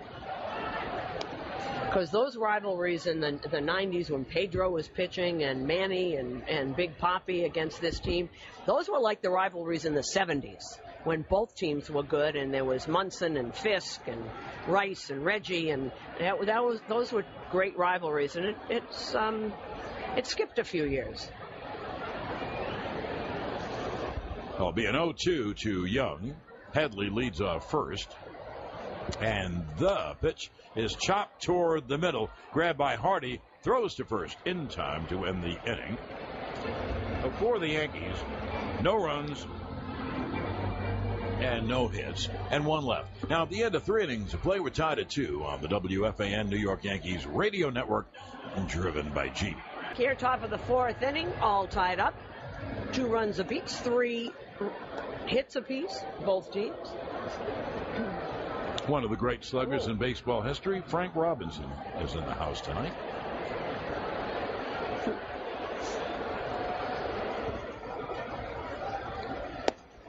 Now here as we go to the 4th inning, and Nelly Cruz takes a strike from Kuroda. We're all tied at 2, top of the 4th. And Kuroda's 0-1 swung on and pop foul first base out of home plate. Cruz flied out to left his first time, and he's such a tremendous hitter. He just doesn't get Kuroda. He's 3 for 26 against Kuroda. Odd numbers, huh?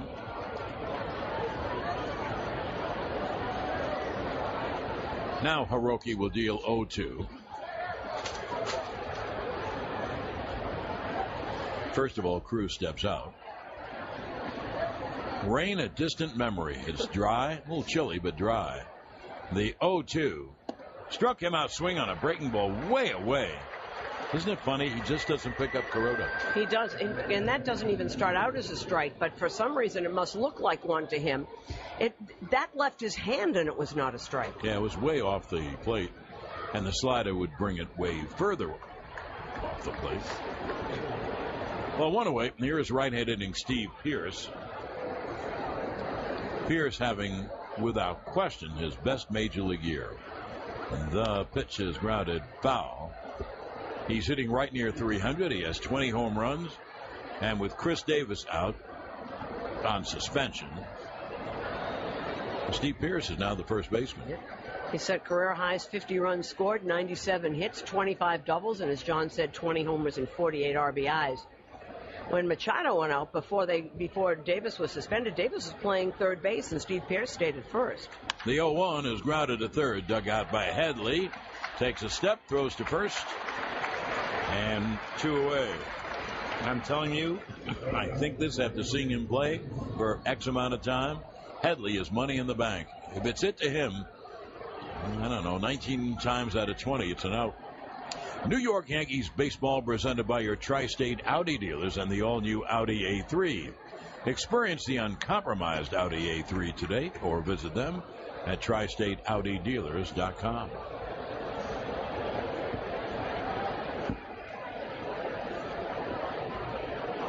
Now 2-8, J.J. Hardy takes a breaking ball strike. Scoreboard update brought to you by New York Presbyterian, the official hospital of the New York Yankees. Amazing things are happening here. Seattle beat Toronto 7-5. Detroit has a 3-0 lead over Minnesota. They're in the top of the 5th. Pitch cut on a miss. Breaking ball down and away. 0-2. Christian Vasquez, the young catcher for the Red Sox, hit his first homer of the season, and Boston leads Tampa Bay 3-1, bottom of the third. Jeremy Hellickson going for Tampa. Oakland and Texas just underway, and Kansas City scored one in the top of the first. They lead the White Sox 1-0, still batting. Hardy takes a fastball, strike 3. So Kuroda, he has struggled in the first 2 as he normally does, and now it looks like he's together. 3 up, 3 down. Suzyn will finish the scoreboard in the bottom half. Kuroda has 4 strikeouts. And at the end of 3.5 innings of play, we're tied at 2 on the WFAN New York Yankees radio network, driven by Jeep. Now here we go to the bottom of the 4th, and here is Stephen Drew to lead it off. Drew, a left-hand hitter, bluffs bunt and takes a strike. We'll finish up in the National League. Mets beat Washington in their first of 2, 7-4, the final there. No score in the second game, Mets in Washington, bottom of the 4th. Zach Wheeler against Gio Gonzalez. Cincinnati beat Milwaukee 5-3. It was Miami over Philly 6-4. Casey McGee 2 for 3 RBIs. Here's the 0-1. Caught on and fouled up. Pittsburgh is leading Atlanta 2-0, bottom of the 4th. Travis Snyder is 13th homer, and later on San Diego is at San Francisco. Here, Baltimore had back-to-back home runs from Nick Markakis and Alejandro Diaz to lead off the game, and the Yankees came back to tie it on a Gardner single. A ribby double off the left field bullpen fence by Derek Jeter, and he went to third on a wild pitch and scored on a base hit by McCann. That's where we are, tied at 2. And the 0-2 is in the dirt, and count 1-2. Recovery Room Health Update, sponsored by New York Presbyterian, the official hospital of the New York Yankees. Amazing things are happening here. Carlos Beltran we will not see over the weekend. Well, he'll be there, but he is not going to play. And I would imagine Jacoby Ellsbury, there's no reason for him to strain that hamstring anymore. So I would imagine that is it for Jacoby Ellsbury for this season. The 1-2 is outside, and the count 2-2. I think that's wise, don't you? You have no reason for it. Absolutely.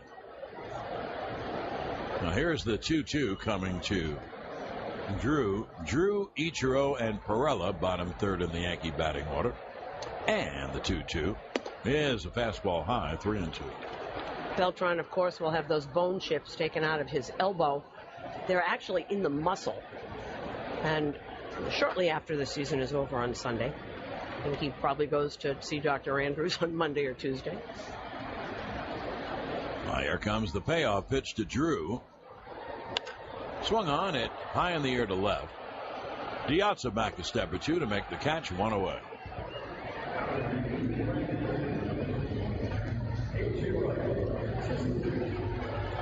Now 1 away here is Ichiro.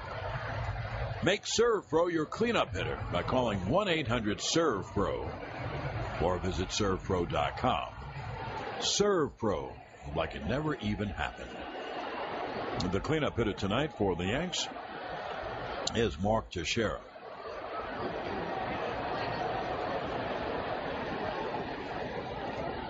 And the pitch to Ichiro is a strike. Now look, we don't have a crystal ball. No one does. Don't believe anyone who can tell you what's going to happen, obviously. But if Teixeira and Beltran would hit like the back of their bubblegum cards, the Yankees could have a very good team next year. The pitching's going to be great. The 0-1 is foul back. Now, will they do that? How would I know? How would anyone know? But Suzyn mentioned about taking the bone spurs out of Beltran's elbow. That has to help, right? Ichiro struck out his first time. Here's the 0-2, and it's inside and low, 1-2. Derek is really enjoying himself sitting in the dugout. He's laughing, he's smiling. It's amazing how he can control his emotion. It really are. Well, we'll see what happens at the end of the game, but he's very relaxed. The 1-2 is grounded towards second, and the throw by Kelly Johnson just got it. I mean, Kelly Johnson was taking his time, and Ichiro, you know how well he runs. They got him, but they got him by the old half step.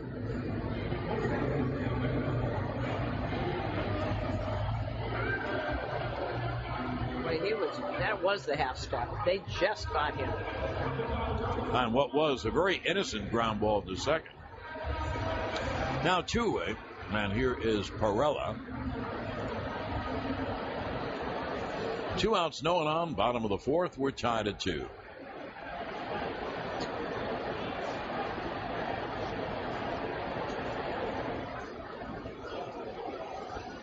And the right-hander deals, swung on and pop foul. First base out of home plate.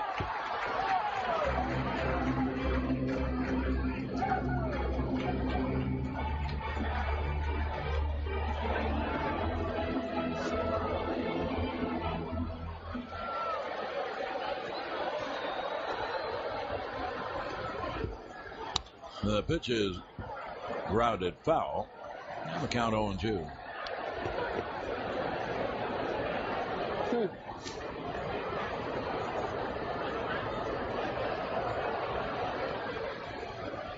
That's a great sign, huh?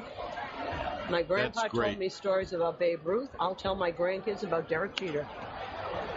The pitch is popped up to first. Pierce comes in to make the catch. And the Yankees are down 1-2-3. At the end of 4 innings of play, tied at 2 on the WFAN New York Yankees radio network, driven by Jeep. Well, we go to the top of the 5th inning. We're all tied at 2. A very explosive first. Both teams scored 2 runs, and then both pitches settle down. Kelly Johnson leads off. And they're in the top of the 5th. 3 infielders on the right side for Kelly. A lefty hitter with power, and the breaking ball's low, 1-0. 10-second station ID on the WFAN New York Yankees radio network, driven by Jeep. Giants and Redskins in the early going. Thursday night football, scoreless from Landover, Maryland, and we'll join that game in progress following the Yankees on WFAN and WFAN FM New York. Kelly Johnson fouled the ball off first, so the count 1-1. John Sterling, Suzyn Waldman at Yankee Stadium. We're tied at 2, top of the 5th.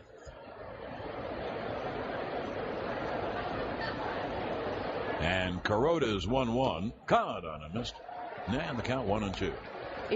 In between innings, they've been playing teammates talking about what their favorite moments are, etc. A couple of them will tell you, David Phelps and Adam Warren, stuff that you would think a captain would do to young rookies. 1-2, fouled away. David Phelps talking about how his first game, when they called him up, he pitched in Tampa, and Derek went over to him, and he looked up. I picked up the rosin bag, and Derek said to me, "This is exactly what you've been doing your whole life. There's just a few more people here." Great. Here's the 1-2.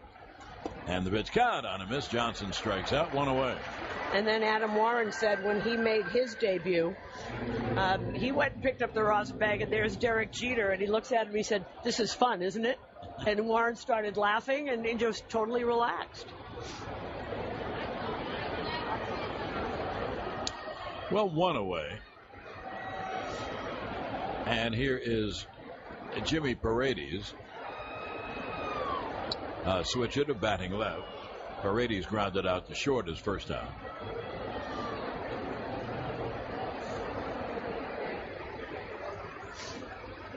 The pitch. There's a strike on the inside corner, and the count 0-1. And this last half inning, they played that Gatorade commercial, which has gotten me every single time. Every single time.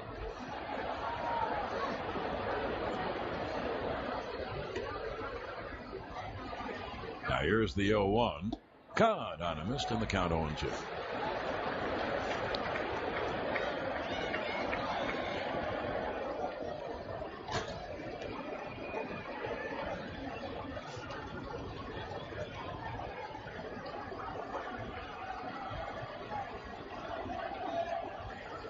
Now the 0-2 is low on the count 1-2 to Paredes.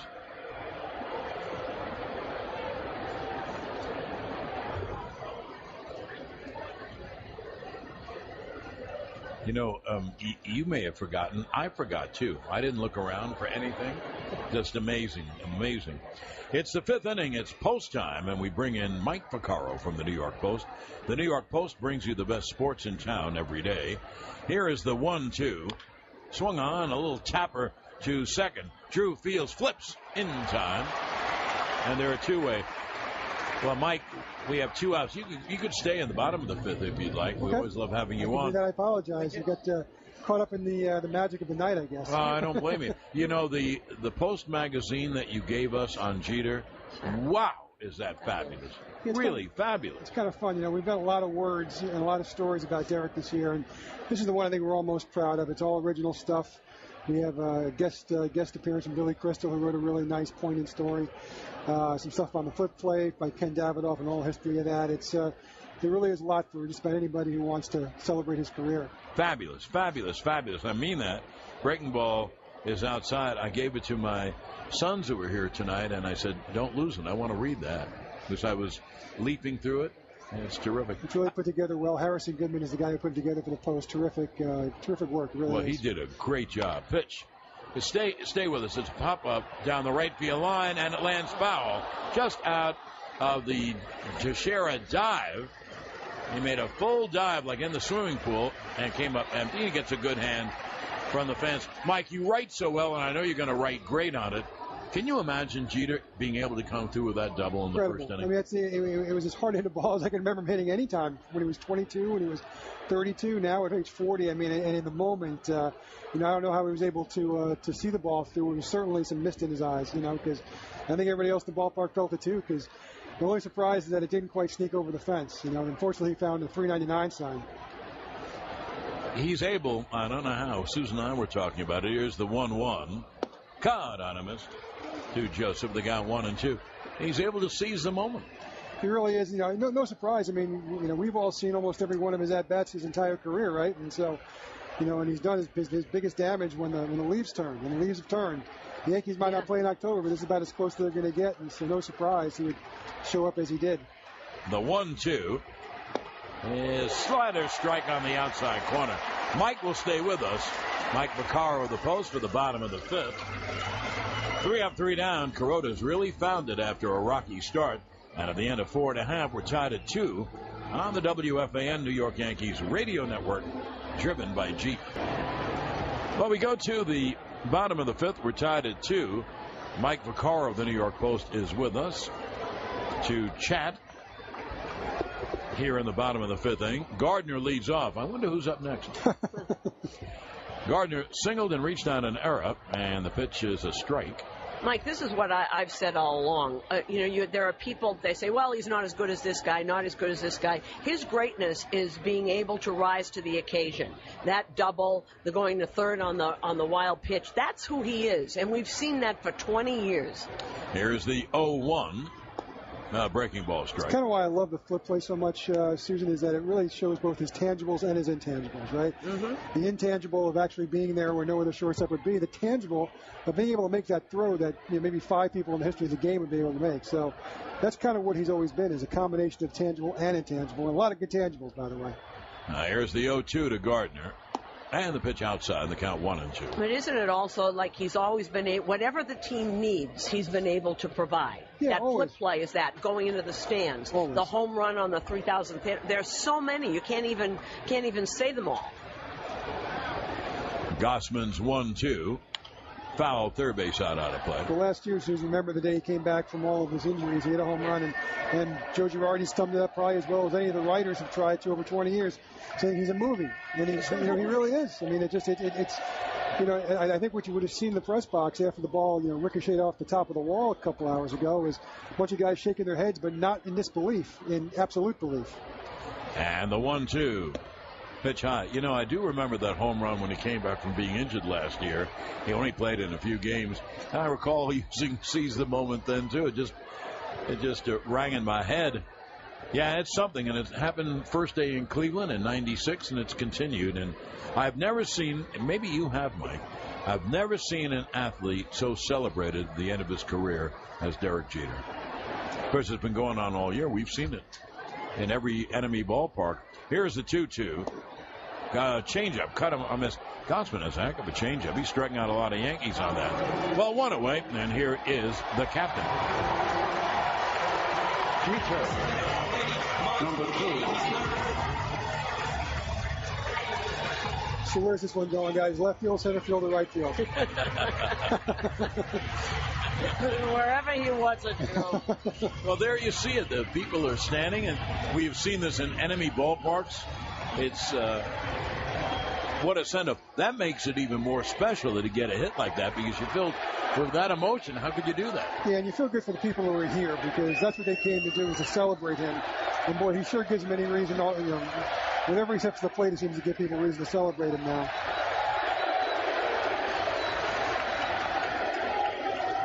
Now here's the right-handed pitch, and it's a strike on the outside corner.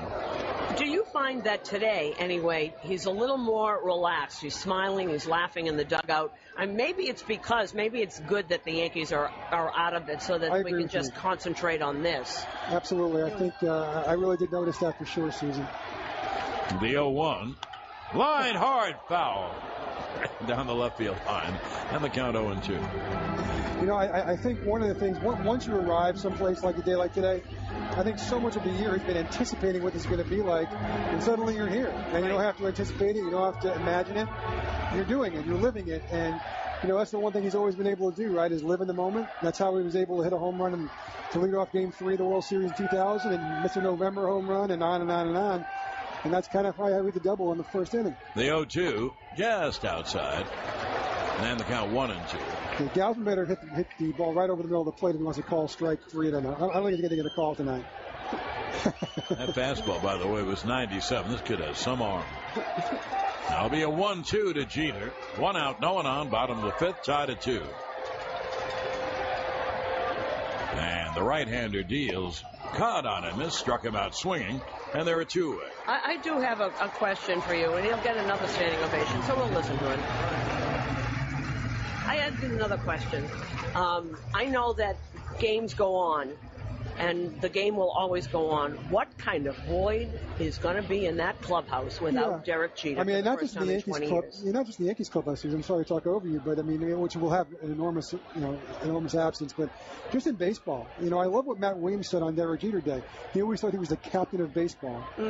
The pitch to McCann is a strike. And I thought that described it aptly, and it shows the widespread respect. Matt Williams played most of his career in the National League, and still he understands what Jeter is about. There'll be an 0-1 to McCann. 2 outs, no one on. Bottom of the 5th, tied at 2. We're visiting with Mike Vaccaro of the Post. There's a fly ball to center. Jones will put it away for the end of the inning. Well, thank you, Mike. You're not coming to Boston.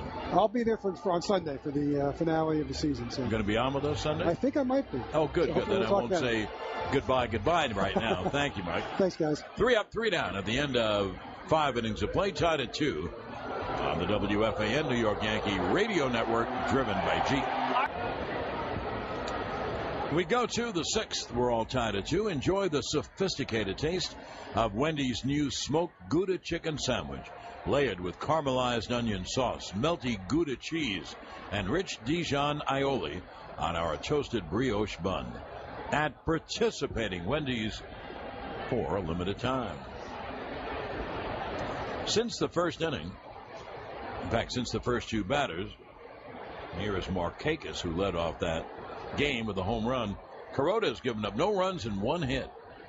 In the top of the first inning, Markakis homered and Diazza homered. Back-to-back home runs, 2-0 Oriole lead. The Yankees got 2 in their half of the first, and that's where we are. And the 1-0 to the left-hand hitter is a strike, and the count 1-1.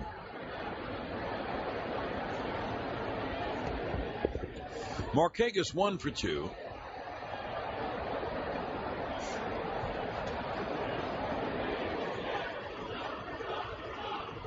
And the pitch is lined to left field, and there is Chris Young to make the catch. Ball stayed up. Young went over to the left side and make the grab. 1 away. Scoreboard update brought to you by 5 Hour Energy. 1 final in the American League. Seattle beat Toronto 7-5. Detroit now leading Minnesota 3-2. 2-run homer by Victor Martinez and a solo shot by Miguel Cabrera. For Victor, his 32nd. For Cabrera, his 24th. Boston beating up on Tampa 7-1. They're in the 4th inning in Boston. First home runs for both Christian Vasquez and Rusney Castillo. Now here's Diazza, another left-hand hitter, and there's a strike at the knees. Oakland and Texas, no score, bottom of the third in Texas. And Kansas City now has taken a 2-1 lead over, White Sox have taken a 2-1 lead over Kansas City in the top of the third. Here's the 0-1. Low inside, and the count 1-1. Game one of a doubleheader. Mets beat Washington 7-4. In the second game, Washington is leading the Mets 3-0, bottom of the fifth. Cincinnati beats Milwaukee 5-3. Here's the 1-1. Swung on, hit in the air to right. Ichiro going back on the track. Makes the catch. About 2 steps from the wall. And there are 2. It was in right center, right near the auxiliary scoreboard. And Ichiro hauled it in, 2 down. Cincinnati beat Milwaukee 5-3. David Holmberg gets the win. Giovanni Gallardo takes the loss. Ricky Weeks, his 8th homer for Milwaukee. Brandon Phillips, his 8th for Cincinnati. Miami beat Philadelphia 6-4. Casey McGee 2 for 3 with 3 RBIs. And in Atlanta, Pittsburgh is leading Atlanta 2-0. They're in the bottom of the fifth. Kuroda gave up home runs to the first 2 batters, and so there was no one out. Well, then in all the other innings, he'd given up no runs, 1 hit. And the pitches popped up. Headley off third, foul territory. He's there, makes the catch. Adam Jones pops up to third. Kuroda, isn't it amazing how he pitches after the first inning? I mean, he's been phenomenal after the first inning.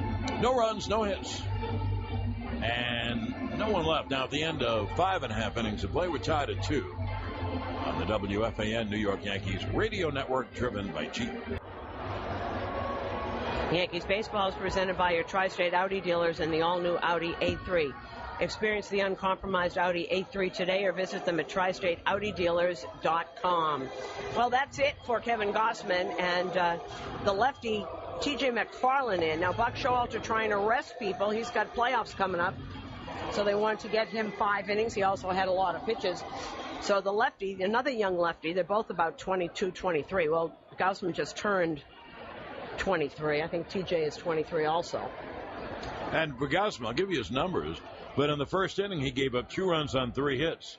In the next 4 innings, no runs on no hits. He and Kuroda, after the first inning explosions, have been terrific. There's TJ McFarland. Teixeira turns around about from the right side. And McFarland deals a low fastball, 1-0.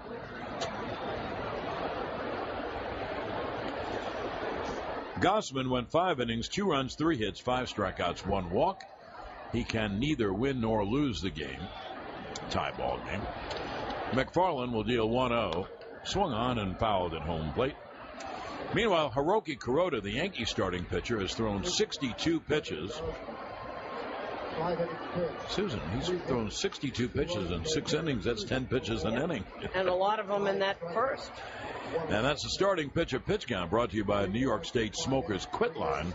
Call 866-NY-QUITS or go to nysmokefree.com for help quitting smoking today. The 1-1, chopper to short. Hardy fields and fires to first, 1 away.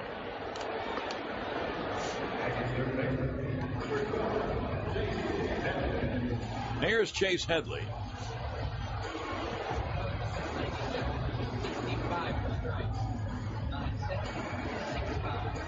With 1 out and no one on. Headley hit into a fielder's choice and drew the only walk of the game, either side.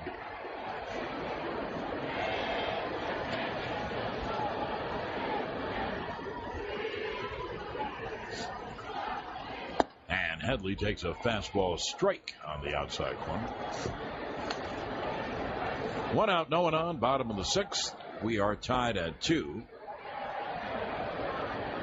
And not a drop of rain has fallen. Amazing, amazing. It'll be an 0-1.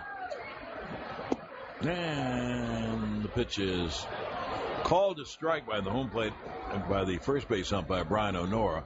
Half swing by Headley, and he tried to check it, but so the count 0-2. TJ McFarland, 25 years old, was drafted out of high school by the Indians. They didn't protect him in 2012, and the Orioles grabbed him. So he was a Rule 5 guy, so he had to stay on the roster all of last year. The 0-2 is low. I have been corrected by the Candy Man that Kuroda through 6 has thrown 69 pitches. I didn't read that when it was given to me. So that's 13 pitches an inning. That's pretty good. Pitch is swung on and grounded to second. Kelly Johnson fields and throws across in time. Actually, 69 would be 11 plus an inning. So Kuroda's in great shape. Now two-way, and that will bring up Chris Young. This season, go with the scent as classic as the Yankees. Brute, the essence of man. It's time to let your man out. Brute, the official shaving partner of the New York Yankees radio network. If I had to depend on math to make a living, I would starve to death. Two-way, here is Chris Young. He's a right-hand hitter who has singled and grounded up.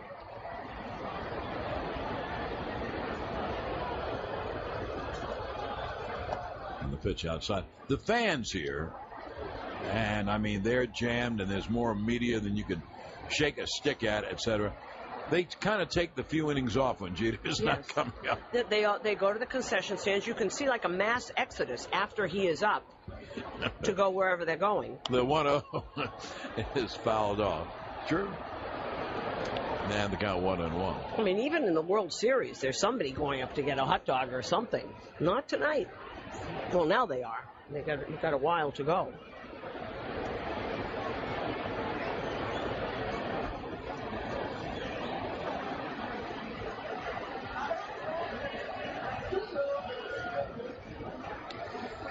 Now the 1-1. A fastball missed outside 2-1. Let's take 10-second station ID on the WFAN New York Yankees radio network, driven by Jeep.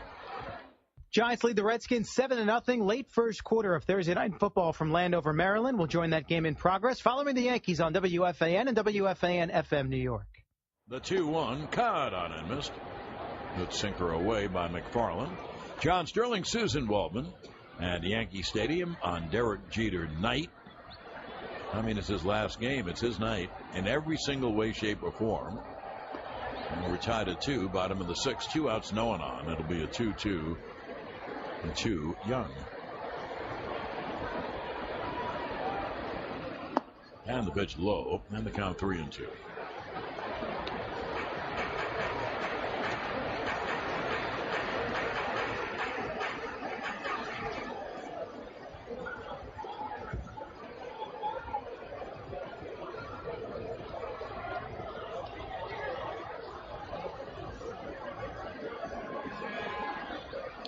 Here's the payoff. Strike 3 at the knees on the inside corner. Young was headed toward first. So McFarland comes in and continues the terrific pitching tonight. A 1-2-3. And at the end of 6 innings of play, tied at 2 on the WFAN New York Yankees radio network, driven by Jeep. Well, we go to the 7th inning. This game is really moving along after a noisy first inning.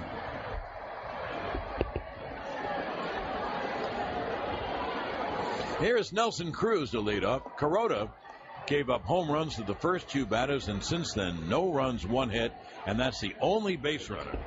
The hit actually wasn't a hit, it was an error that Kelly Johnson got on, and Diazza singled in the 3rd, and that's it.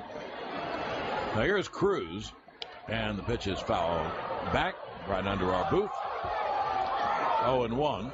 The in-game box score brought to you by McGladrey. Experience the power of being understood. All tied up for the Orioles. 2 runs on 3 hits. They've made 2 errors. The Yankees 2 runs on 3 hits. They've made 1 error. So it'll be an 0-1. Cruz 0 for 2. Pitch is a splitter in the dirt. And the count 1-1.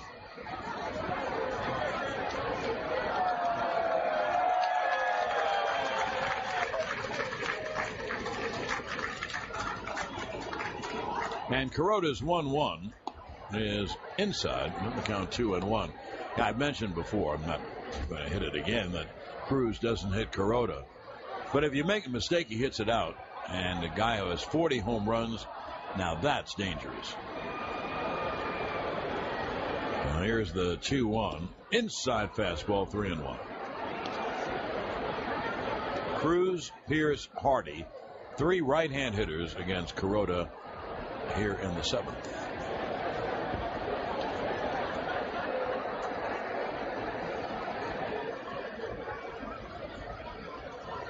And the 3-1. Hit on the ground to short. Jeter fields, throws, one away. Nice pick and stop by Teixeira.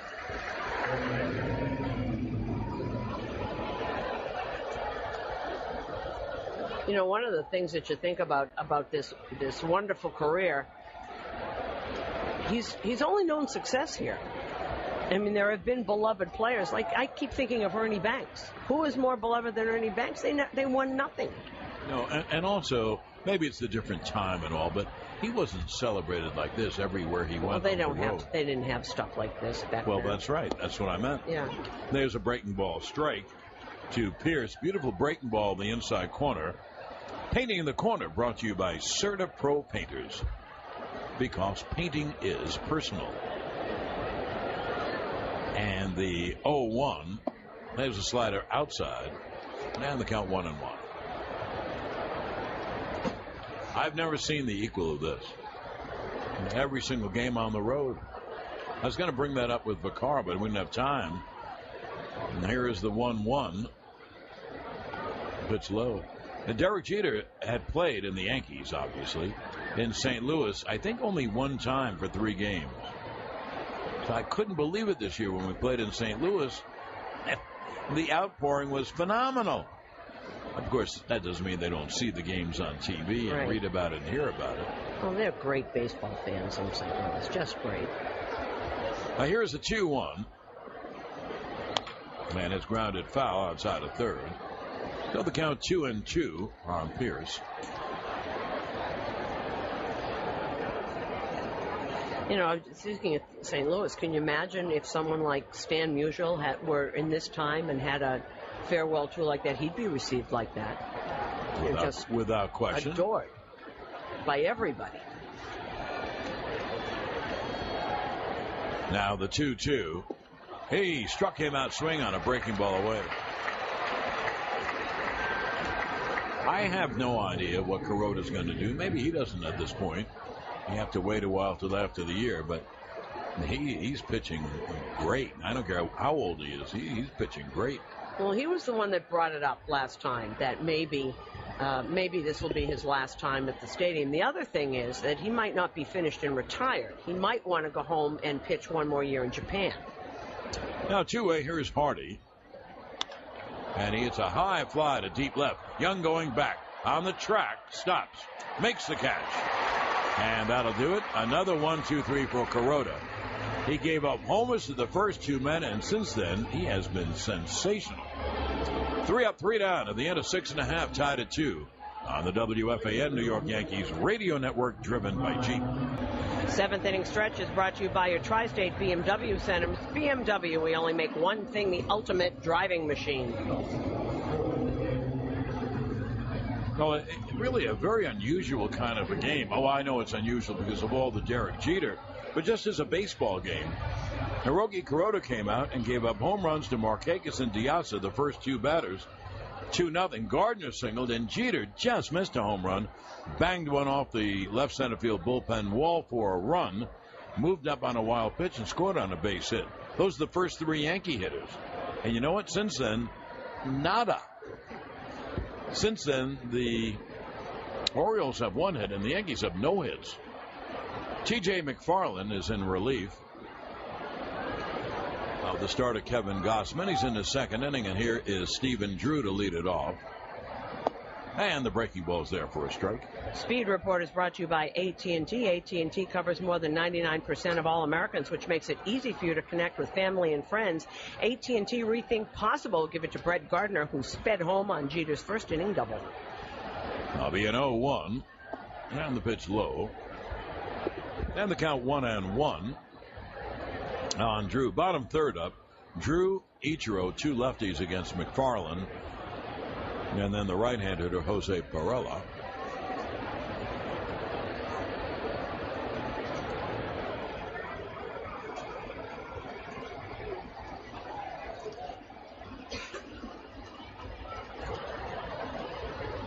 Now, the 1-1 is inside. I called McCann's hit a hit.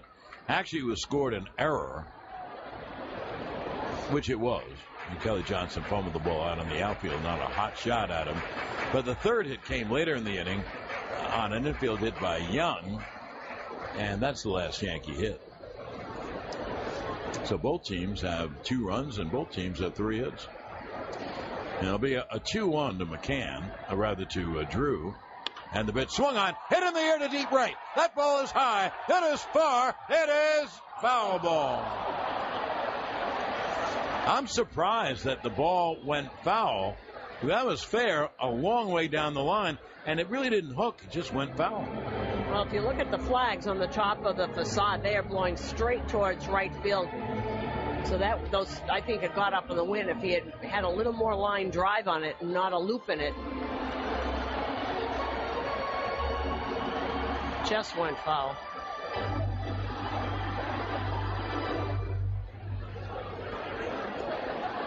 And it'll be a 2-2 to Drew.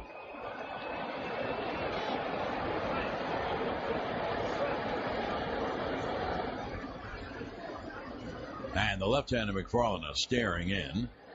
And he's ready to go. And the pitch is grounded foul, but it's off his foot. It went to first base, but it's off his foot. So the count holds at 2-2. You know, it's like everybody on both teams is emotionally exhausted after the first inning and all the Jeter stuff and the applause and all the excitement. It's like it's used up all the energy. Well, it seems that way, and then all of a sudden the pitching got much better. So, in fact, you know what? That leads me into the Power Report. And the Power Report brought to you by Indian Point Energy Center, the region's most reliable source of electric power. Well, very easy to recount the power. Pitch is outside. Markakis and Diaz homered for the Orioles back-to-back to lead off the game. Markakis 14th, Diaz's 8th. Gardner singled, and Jeter had the big Yankee hit a double, ribby double off the left center field wall. Just missed a home run, but Jeter eventually scored to tie the game, and that's where we are now. Nothing has happened since. And we're in the bottom of the 7th. It'll be a 3-2 to Drew leading off. And the pitch is swung on and hit foul. This one is deeper, but foul. Plainly foul down the line. And the count holds 3-2. And that is the Power Report brought to you by Indian Point Energy Center.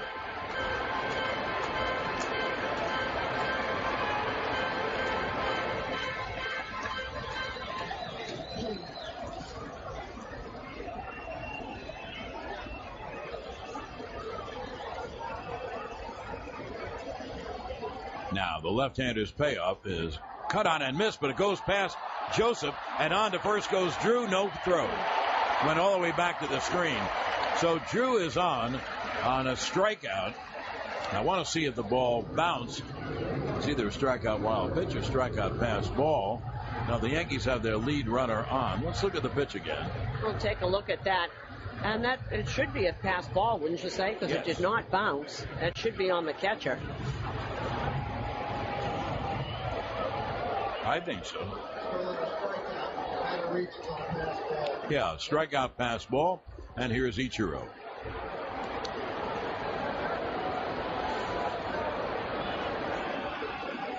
So the Yankees get the leadoff runner on, not in a very conventional way. And Ichiro bunts. Down third, foul. Grabbed by Joseph before he could kick fair. And the count 0-1. I would hope Ichiro bunts again. Because if you bunt him along, you got 2 cracks at a single for the go-ahead run, and now you've reached the point where if Kuroda runs into trouble, you have both Betances and Robertson who are ready. So let's see if he does bunt. Coming in at third is Paredes.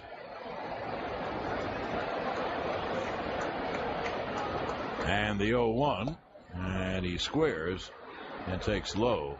Now you know that Ichiro is a pass master at slapping the ball to the shortstop hole. And with Paredes playing all the way in, and with Hardy playing near the bag at second, which he is, maybe he ought to take a chance and kind of slap one to that wide open shortstop hole. It'll be a 1-1. And he squares to bunt and takes low in the count 2-1.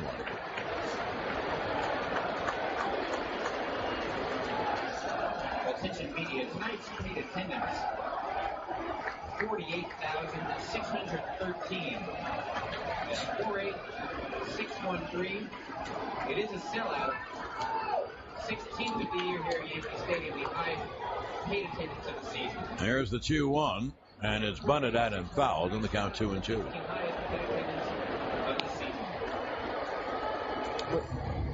Well, you knew this was going to be the highest attendance of the season, and it is. 48,613. Highest paid attendance of the year.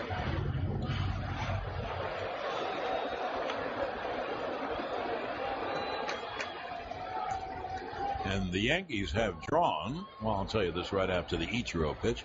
It'll be a 2-2. Drew leads off first. The left-hander McFarland deals 2-2. Low inside 3-2. He had to jump out of the way. The Yankees have drawn for the year 3,400,000, a little more, but I round things off. 3,000,004. It leads the American League by a wide margin, and they also lead the major leagues in road attendance. So they've had a very healthy year at the gate, both here and on the road. There'll be a 3-2 to Ichiro. And the lefty ready to deal. Here's the payoff. Swung on, fouled at home plate. And as I said, today's game attendance is 48,613. Game attendance brought to you by New York Community Bank and the NYCB family of banks. Longtime Yankee doctor Stuart Hershon now comes in the booth. I mean, everyone is here. Everyone is here. That'll be a 3-2 to Ichiro. Imagine if this is being played in. Here's the payoff. And it's low, ball 4. How do you like that?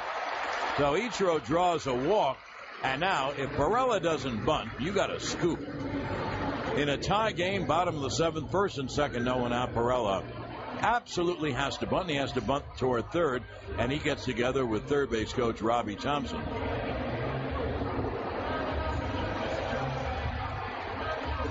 That's only the second walk of the game, both by Oriole pitchers. So Robbie is talking to Pirela. New to the team, maybe going over signs again, what he wants him to do. You'll excuse me for being a little cynical, but what are they talking about? He has to bunt. And he has to bunt toward third to make Paredes feel it. It doesn't mean that Hardy won't come over and cover third. He might on the rotation or wheel play. First and second, no one out. He's already squared, and he takes low, 1-0. Now, they had the first baseman, Pierce. He's practically at home plate. So what they can do is they can have the pitcher, McFarland. In fact, now here comes Buck out to talk to him. Well, maybe that's not Buck. Maybe it's the pitcher coach. But the pitcher can fall off. The lefty falls off anyway toward third. And he can try to cover the third base line. Pierce can cover the first base line, and they can go to third.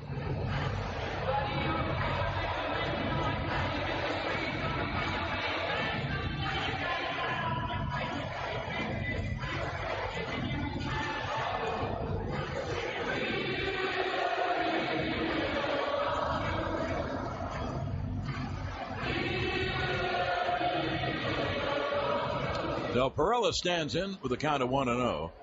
If the pitch is not in the strike zone, don't bunt on it. Take ball 2.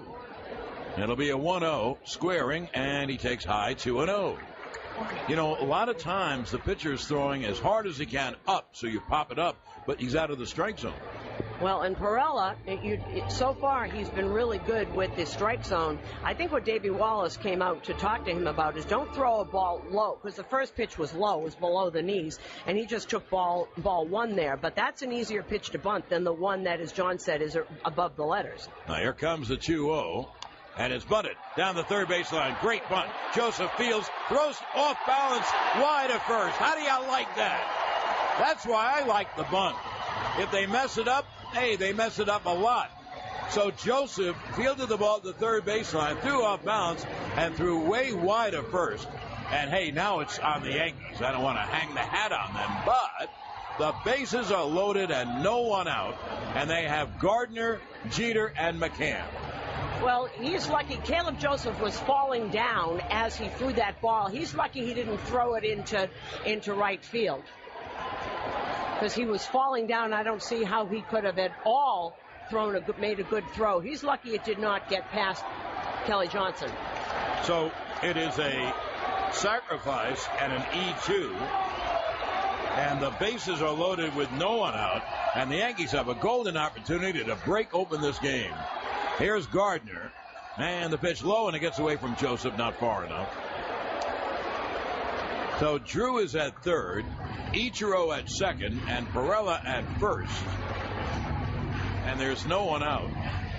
Drew runs okay, and Ichiro and Perella run very well. By the way, you are right, but the only reason he didn't throw the ball into right field was that Pierce came way off the bag to make the catch. Now, I thought he was going to throw it away. That'll be a 1-0 to Gardner, lefty to lefty. And there's a right-hander in the Orioles bullpen. And the 1-0 is inside 2-0. Well, if Brett Gardner is ever going to see a pitch to hit, and it's right here. Bases are loaded, no one out in a tie game. The count is 2-0, and you know McFarland has to throw a strike. Derek Jeter kneeling down, not on the index circle, but by the screen. People standing in anticipation, you think, John? Now here's the 2-0. There's a strike. They changed the scoring. It's a single for Perella. They also have 2 errors up there. How could it be a single and an error? Or maybe they made another error I don't remember. So they did. I called it a sack and an error. And you see the hit up there on the board. They have 4 hits. Wait, that's just scoring. Bases loaded. No one out. The 2-1. Swung on and grounded weakly toward first. Pierce throws home in time for the fourth. And there's one away. Pierce made a terrific throw coming in, and Caleb Joseph played that absolutely perfectly. And here comes Buck Showalter. Well, he's not going to let Jeter face a left-hander. So, as Buck comes out and takes the ball from T.J. McFarland, this call of the bullpen is brought to you by your Tri-State Ford dealers.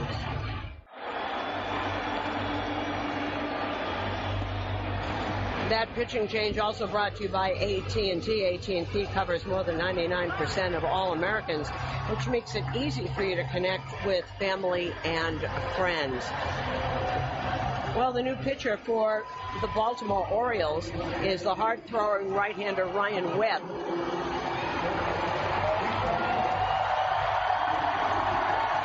Now, Buck Showalter, who is playing for something, best overall record in the American League, makes sure he brings in a right-hander and one that throws hard. The base is loaded, 1 out. Gardner hit a soft little grounder, and Pierce made the right play. He raced in, and it's a force with the bases loaded, so he fired to Joseph for the force.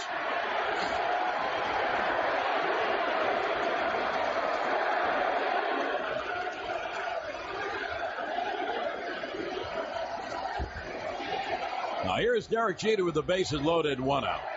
In a tie game at 2. So the tension, the drama, the emotions are heightened here in the bottom of the 7th inning. And the right-hander, tall right-hander Ryan Webb deals, and there's a strike on the outside corner. Started him off with a 94-mile-an-hour fastball, and fans didn't like the call. Brian Mattis, now the lefty, warming up for Buck Showalter. So Webb might come in just for one person, Jeter, with McCann on deck.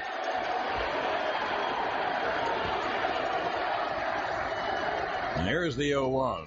Swung on, grounded weakly wide at third. Hardy goes to second, throws it wildly into right field. 1 run scores, 2 runs score, and on to third goes Gardner. So that's another error by the Orioles. Orioles not playing a very good game. So that's an E6, but it's an RBI for Jeter, and Derek has 2 of the Yankee 3 RBIs. Well, you very rarely see J.J. Hardy throw the ball away. He just threw it right into right field. So Ichiro scores on the ground ball. That's Jeter's RBI. Pirela scores on the error. And Buck Showalter comes out, and as I said, he'll bring in the lefty to pitch to McCann. But the Yankees have scored 2 runs on the play and have taken a 4-2 lead. And this call of the bullpen is brought to you by 877 Cars for Kids.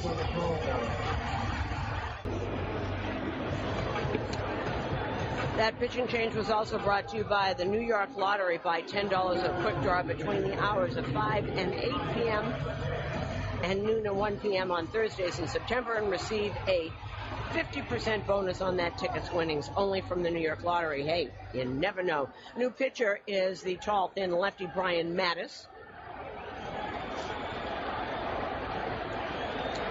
And he faces the lefty Brian McCann, lefty to lefty. Gardner at third, Jeter at first. 2 runs are in. The Yankees have a 4-2 lead.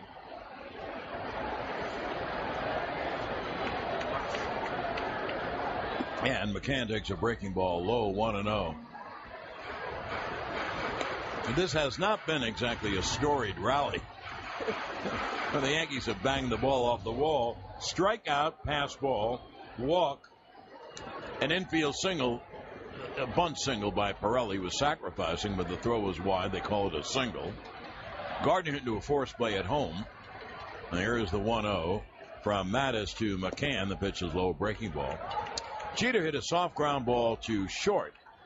Now that would have scored 1 run, but Hardy threw the ball away, so Jeter gets an RBI, and the other run scores on an error, and Gardner raced to third.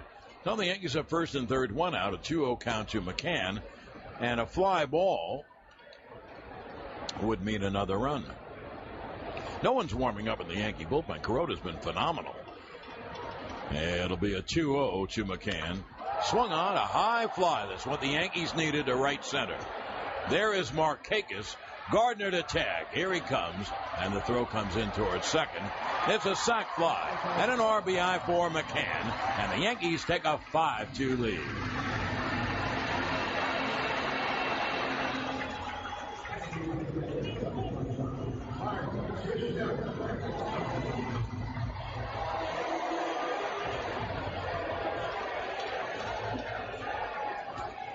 So the Yankees break the tie, score 3 runs in the inning. They have Jeter at first, 2 out, and here is Teixeira. If Teixeira makes out, and the Yankees take their 5-2 lead to the 8th. Pitches a breaking ball strike. The only hit in the inning, quote unquote, was the bunt by Pirela that was supposed to be a sacrifice. Isn't that amazing? You don't know about baseball. No, you don't. This is not how the Oriole High Command would practice for the playoffs. Pitches outside. No, they've had a tough time in the field and all in the infield. Well, we talked about Paredes, who hits better than Ryan Flaherty, but is not the same kind of infielder as is Ryan Flaherty. It'll be a 1-1 to Teixeira. And the pitch is popped up to shallow center. Jones coming on, makes the catch to end the inning. Well, the Yankees have some kind of an inning. Different, I would say. 3 runs on 1 hit, a bunt single, 1 error, and 1 man left. And now the end of 7 innings of play, 5-2 Yanks on the WFAN New York Yankees radio network, driven by Jeep. Your Tri-State Ford dealer is offering great deals on Ford cars, trucks, SUVs, and crossovers. Go to tristateford.com to check them out or visit your local Tri-State Ford dealer. Well, we go to the 8th inning. Here's Kelly Johnson to lead it off.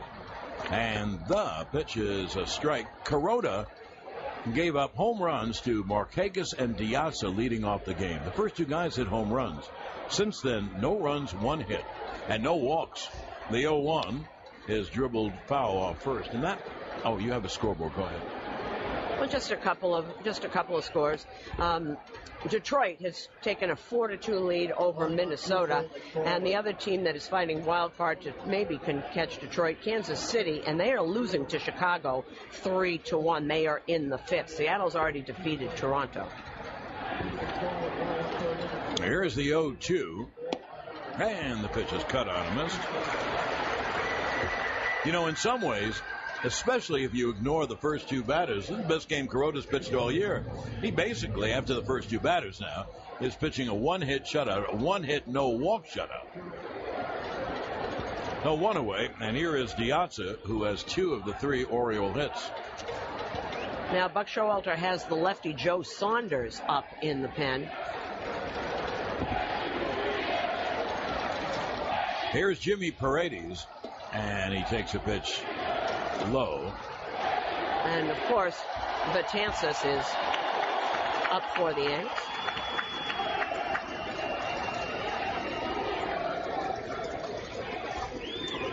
The 1-0 is grounded foul. Anyway, what I was going to ask you, Susan, I have my own idea, but what do you think Girardi is going to do? Does Jeter play the final out? Or does he take him out for the final out, or what? I would say that he would take him out, but they're winning. It's not exactly, it's not exactly 10-0. Pitch is fouled away. And I don't know what he'll do either. But if it stays 5-2 and there were 2 outs and 0 on, I think I'd send out Brendan Ryan so Jeter could get the final ovation. Well, it won't be the final ovation because there's a lot that's going to go on afterwards. And by the way, Brendan Ryan said he didn't sleep last night just thinking about that. The 1-2 hit on the ground to first. Diving stop to Sheriff, but it's a foul ball. So he said he couldn't sleep all night thinking about, is he going to send him out? Am I going to get booed? How do I do this? Well, I don't know, and I just wondered what Susan, that's my thought, but we are coming to you live from the Sunoco broadcast booth. Sunoco, save 5 cents on every gallon instantly with your Sunoco Rewards credit card. Pitch is inside, and it hit the hand of the home plate umpire, Adam Hamari.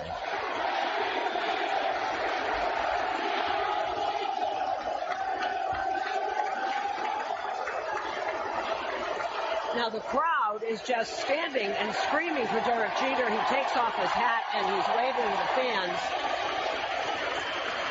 This is getting to him. This is really starting to get to him. You can see it in his face.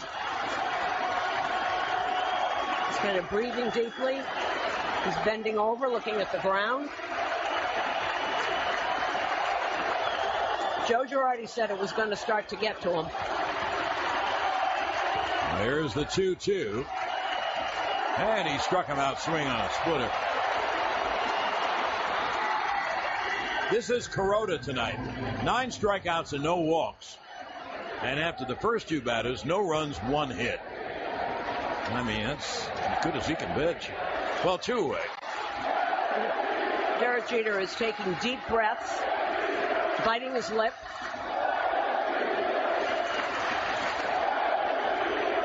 He's trying to keep it together. He really is. Caleb Joseph takes a breaking ball outside. They had a shot on our monitor of the Jeter family downstairs now, right near the screen. Can you imagine how proud they are? Oh. I mean, talk about the stupid cliche off the charts. Breaking ball is outside, the count 2-0. Well, I've said it so many times over the years. I have a hard time thinking of Derek without thinking of his family because they're such a big part of his life. And I can imagine that they will be on the field when this game is over. The 2-0 is hit hard but foul outside of third. So 2-1 on Joseph.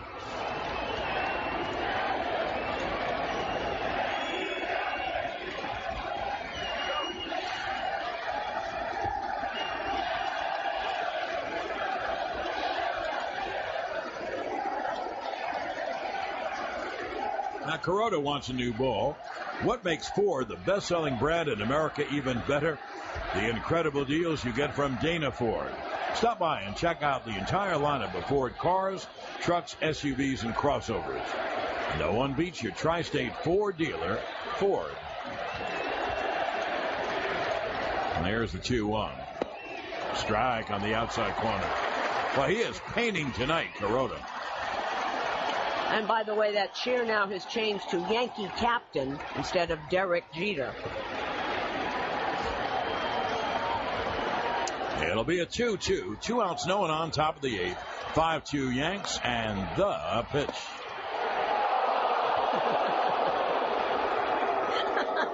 The entire Yankee infield just took 2 steps toward the dugout. Just missed the outside corner. You heard the crowd reaction, obviously. So it'll be a payoff, a 3-2. And Kuroda deals. Swung on. A high pop-up off the plate, first base side. There is McCann to make the catch and end the inning. Now in the 8th inning, another 1, 2, 3, 4. Kuroda pitching the game of his life. 3 up, 3 down at the end of 7.5, 5-2 Yanks. On the WFAN New York Yankees radio network, driven by Jeep. Well, we approached the bottom of the 8th inning. The Yankees scored 3 in the 7th on a variety of errors, walks, pass balls, and 1 bunt single. And they have a 5-2 lead. One thing, another unique little oddity. In the infield, Paredes has made an error, the third baseman. Hardy's made an error, the shortstop. And Kelly Johnson's made an error, the second baseman. And Joseph began the rally by missing a third strike. It became a pass ball, and that began the rally. Well, here is Chase Headley to lead it off against Mattis. Is this Mattis? No, this is Joe Saunders. And he takes a pitch low in the count 1-0. Now, Chase Headley, because he's hitting from the right side, has that flap to protect his chin. The 1-0 is low on the count of 2-0. Now, I'm wondering, what will Girardi do? Maybe he won't do anything. Maybe he won't do anything. Possible.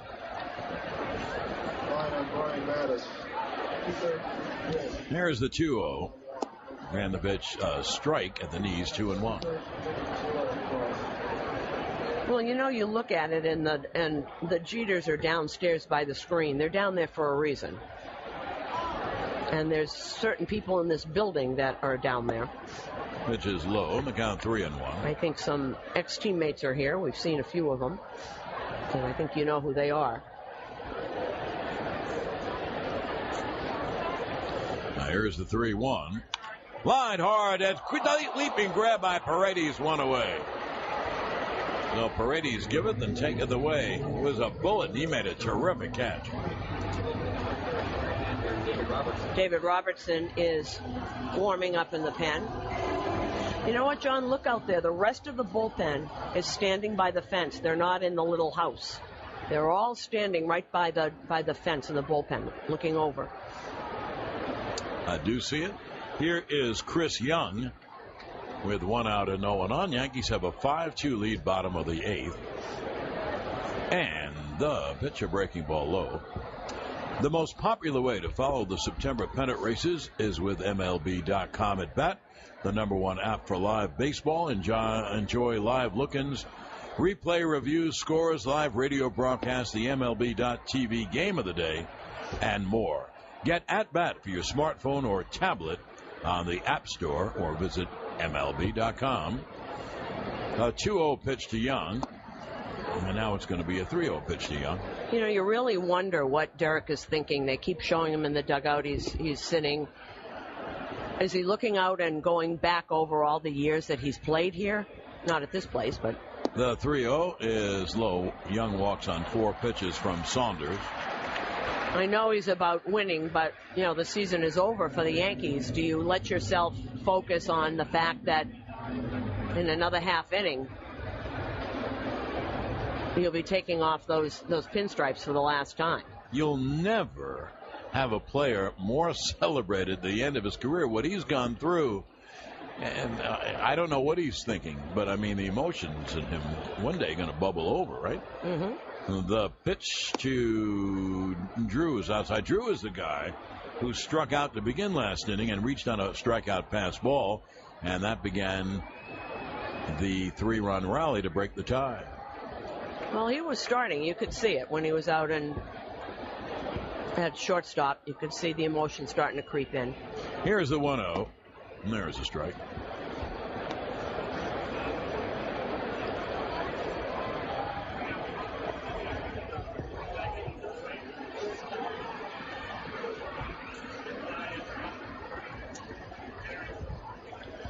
It'll be a 1-1 to Drew, and the pitch a half swing at a breaking ball. Now the count 1-2.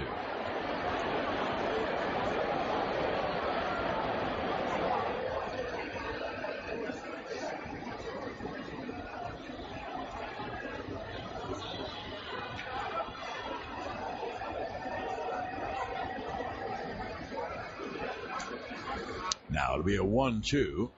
A lefty to lefty pitch is low, and the count 3-2. Excuse me, the count 2-2.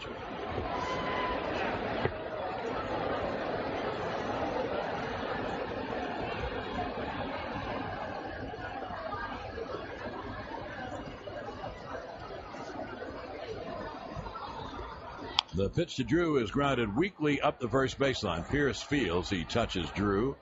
On to second goes Young.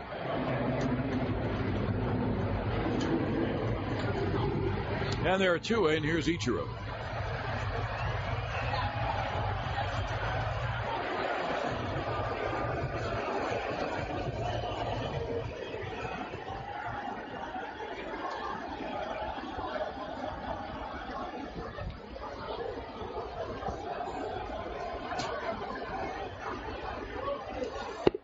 After Drew reached on the strikeout pass ball, Saunders deals and the pitch low. Ichiro was up there to bunt him over, and he bunted a couple of times and foul. And you know what happened? He walked. Then Perella bunted, and the throw was wide to first. They called it a single, and the bases were loaded. And after Gardner forced a runner, Jeter hit a ground ball that scored one run. The ball was thrown away. For the second run, Gardner raced to third on the error by Hardy, threw the ball in the right field, and then McCann delivered the run with a sac fly. So it's not the hardest hit rally of all time, but the Yankees will take it, and they have a 5-2 lead. It'll be a 2-0 to Ichiro, and there's a strike.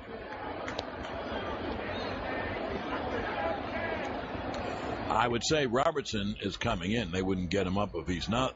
But boy, Kuroda, he was in complete command since the first two batters. You can't erase that from the game. Here is the 2-1 to Ichiro. Young off second, pitch grounded right back to the mound. Saunders will flip to first. And in the eighth inning for the Yanks, no runs, no hits, one left. Well, we go to the ninth inning. I wonder what will happen. And I mean that. I don't know. I wonder what will happen. At the end of 8 innings of play, it's 5-2 Yanks on the WFAN New York Yankees radio network, driven by Cheap.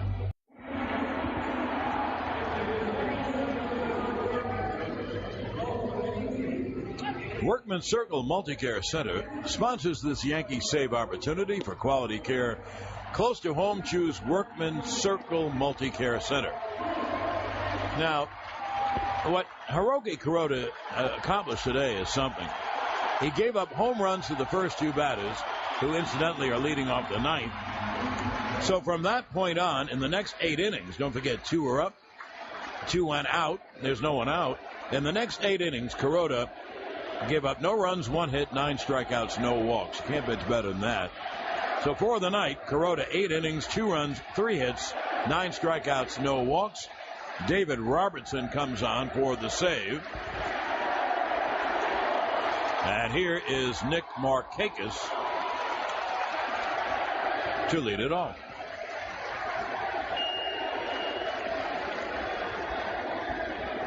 And Robertson deals, swung on, and poked foul, third base side out of play. 8 innings pitched, 3 hits, 2 runs. Markakis led off the game with a home run, second deck and right. And since then, he struck out and fly to left. Now here's the 0-1 to Markakis. That is grounded foul at home plate, 0-2. I would love somebody to ask Kuroda after the game if that's the best game he's ever pitched. Think of it.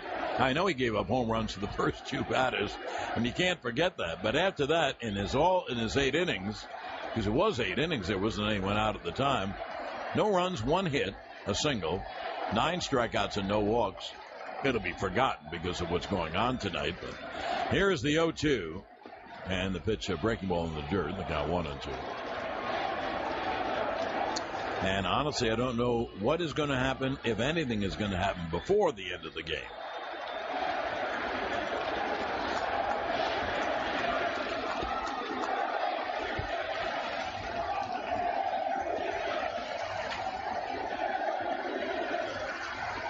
Now, Robertson will deal 1-2. And the pitch outside 2-2.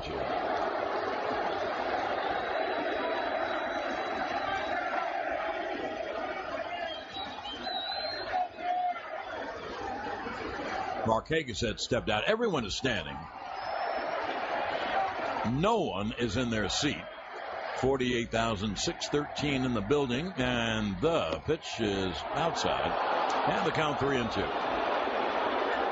Suzyn made a pretty good point. Maybe you can't take him out because the game isn't over. And if it was 11-2, well, that's something different. And 5-2, hey, you get a couple of guys on, someone hits a bomb, and it's all tied up, and then Jeter's not in the game. Oh, let's see. It'll be a 3-2 to Markakis, and the pitch is low, ball 4. That's the first walk by Yankee pitching.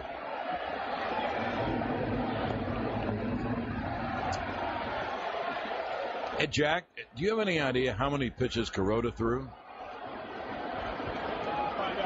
Okay. Now here's Diasa, a left-hand hitter, who has 2 of the 3 Baltimore hits.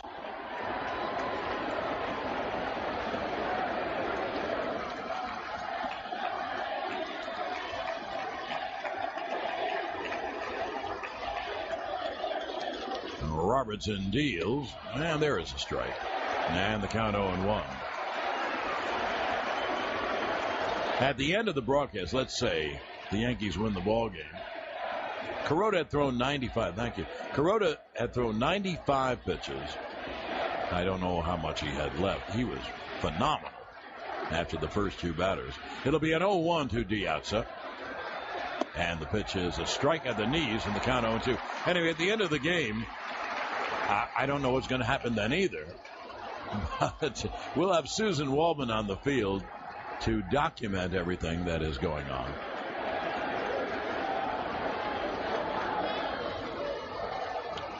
Robertson will deal 0-2 to Diasa. And the pitch is a high fastball. He laid off. And the count 1-2.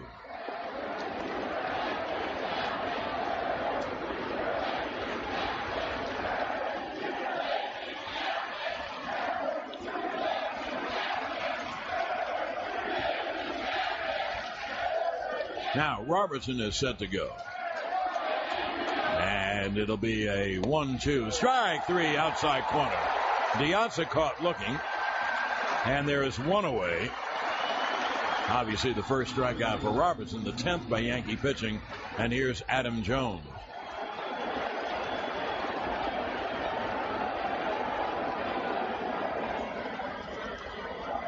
The runner at first, Markakis. They're not playing him. They don't care where Markakis runs. The Yankees have a 5-2 lead.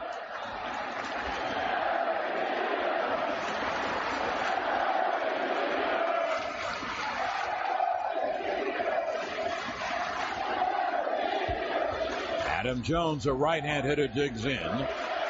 And Robertson deals. And the pitch inside, and the count 1-0.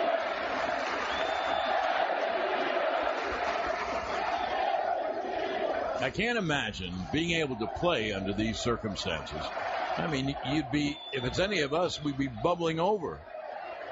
And Jeter is able to stay focused. And it'll be a 1-0 to Adam Jones. And there's a strike. The crowd, outside of the Derek Jeter chants, I think is a little nervous. They want Derek Jeter in his last game at Yankee Stadium to go out a winner. He's had a big part in it. He's knocked in 2 of the Yankee 5 runs. And it'll be a 1-1 to Jones. The pitch grounded foul into the third base photographer's cage. Are you in there, Suzyn? No. Okay. Didn't want her to get hurt. It'll be a 1-2. Everybody standing at the stadium.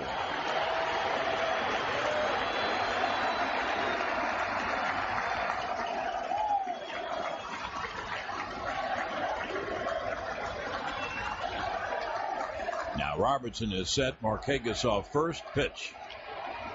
Check swing foul back to the screen. And the count 1-2.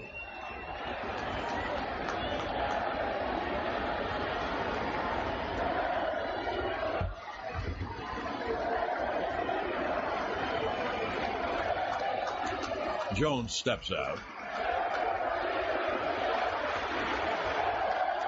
Robertson has saved 38 out of 42. He's had a terrific year in his first year as the closer. The pitch up high.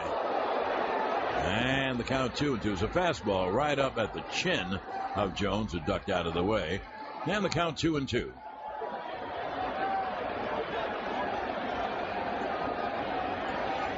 You know, I just realized this is such a big hitter, Adam Jones. If he gets on, Nelson Cruz is the on-deck hitter, and that's a guy who's hit 40 home runs this year. So this is a big batter. Marquegas off first. It'll be a 2-2 to Jones, and the pitch is swung on and hit in the air to deep left. That ball is high. It is far. It is gone. It's a 2-run home run for Adam Jones, and it's a 5-4 ball game. And this game is not over. I don't think Jeter is coming out. A 2-run home run for Adam Jones. His 28th home run. He now has 95 RBIs. So when he goes to Toronto, he needs 5 RBIs to get to 100. And here is the home run hitter, Nelly Cruz, to try to tie the game.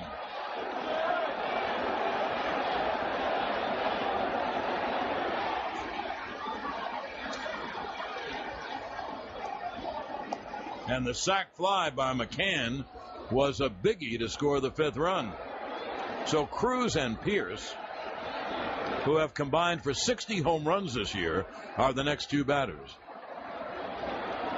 And Robertson deals, swung on, and pop foul first base side.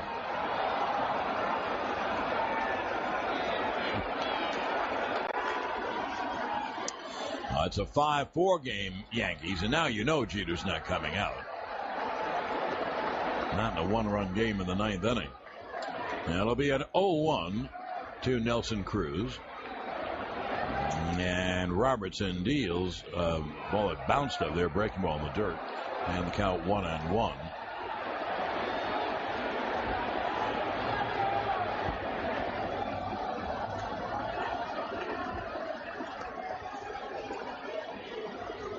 Cruz, like every other Oriole, is 0 for. He's 0 for 3.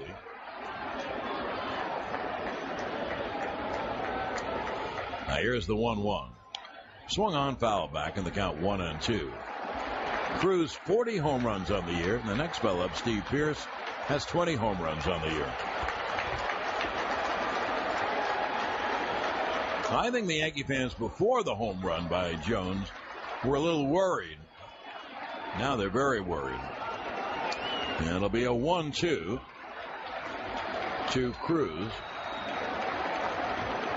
And Robertson deals. Struck him out swing. Breaking ball down and away. So there are 2 outs and no one on. And here is Steve Pierce. And the Yankees will play 3 men on the left side for Pierce, a right-hand hitter. Teixeira by his lonesome on the right side plays wide at first.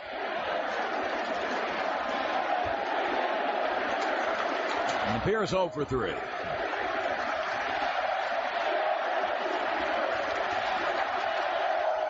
And Robertson ready to go. And the pitch swung on, a high fly to left. Way back goes Young and Gardner, and that ball is gone in the left field stands. It went right over. Steve Pierce ties the game up with a home run. Is that amazing? Steve Pierce homers to deep left center. I thought both Young and Gardner had a chance, and the ball disappeared over the last sign near the bullpen. So on a 2-run home run by Adam Jones, On a solo home run by Steve Pearce, the ball game is tied at 5.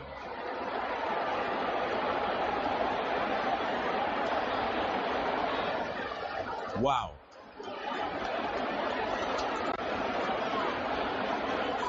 I know that I'm famous or infamous for saying you can't predict baseball. Boy, you can't predict baseball.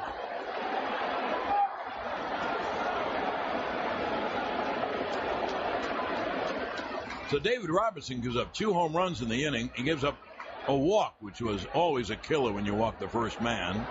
And then Jones hit a 2-run home, and Pearce just hit a home run. And the game is tied at 5. Here's J.J. Hardy, and there's a breaking ball strike.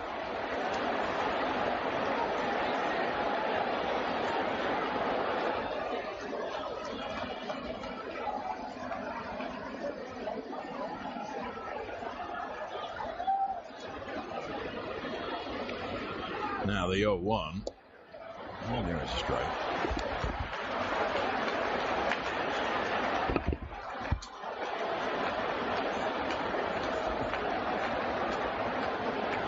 There'll be an 0-2.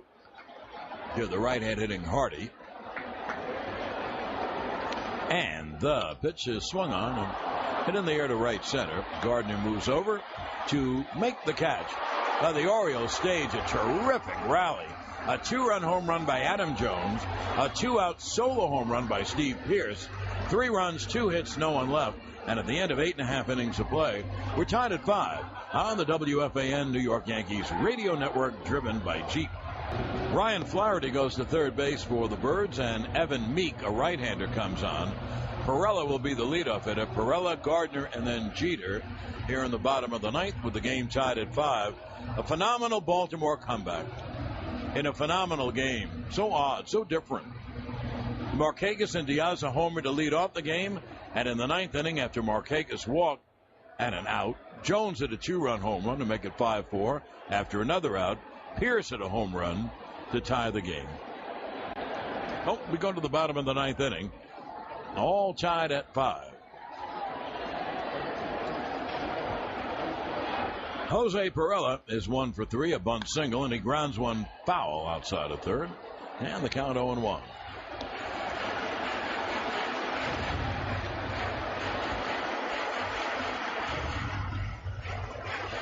Perella, Gardner, and Jeter here in the bottom of the ninth inning.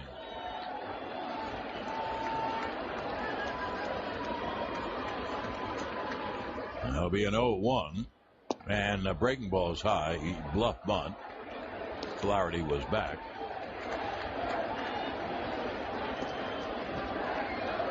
And the count 1-1 on Perella. Now, the Orioles begin the game with 2 home runs, and they end the game with 2 home runs. In between, nothing. And that'll be a 1-1. Hit on the ground. Base hit. Left field by Perella. Now, Perella rounds first and bluffs going to second. He is speedy and aggressive.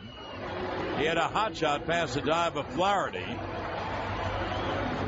So there is the winning run at first base, and Joe Girardi is now talking to Brett Gardner. And what would you guess? You know, in a playoff game in '96, Yankees and Texas are tied at 1 game apiece. They're down by a run. Derek Jeter singles, one of my favorite games. And Dean Palmer, the third baseman, had thrown a ball away earlier. In fact, for the Yankees to win the second game to tie the series. And Joe Torre told Tim Raines, bunt, but bunt for a hit, because they wanted Palmer to throw the ball. Well, he bunted 2 foul, ran the count to 3-2. They sent Jeter, and on the 3-2, Raines ripped a single to left center, and Derek went to third. Now here's Gardner. Let's see if he bunts and where he bunts. And Meek throws to first base. So Jeter scored the tying run. And with 2 outs in the inning, Mariano Duncan singled and Raines scored, and the Yankees, Wetland held them in the 9th inning with the runner at third. And now Meek holds a set And the pitch is bunted up the first baseline. The throw to first in time. Antoine Richardson was running for Perella, and he's at second. Could it be? Could it happen? Here's Derek Jeter with the winning run at second.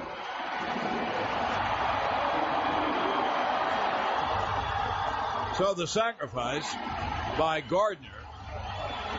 And here's Derek Jeter with the winning run at second and 1 out in the 9th inning. I know what you're thinking. It would be true Hollywood if Jeter gets a base hit to win the game.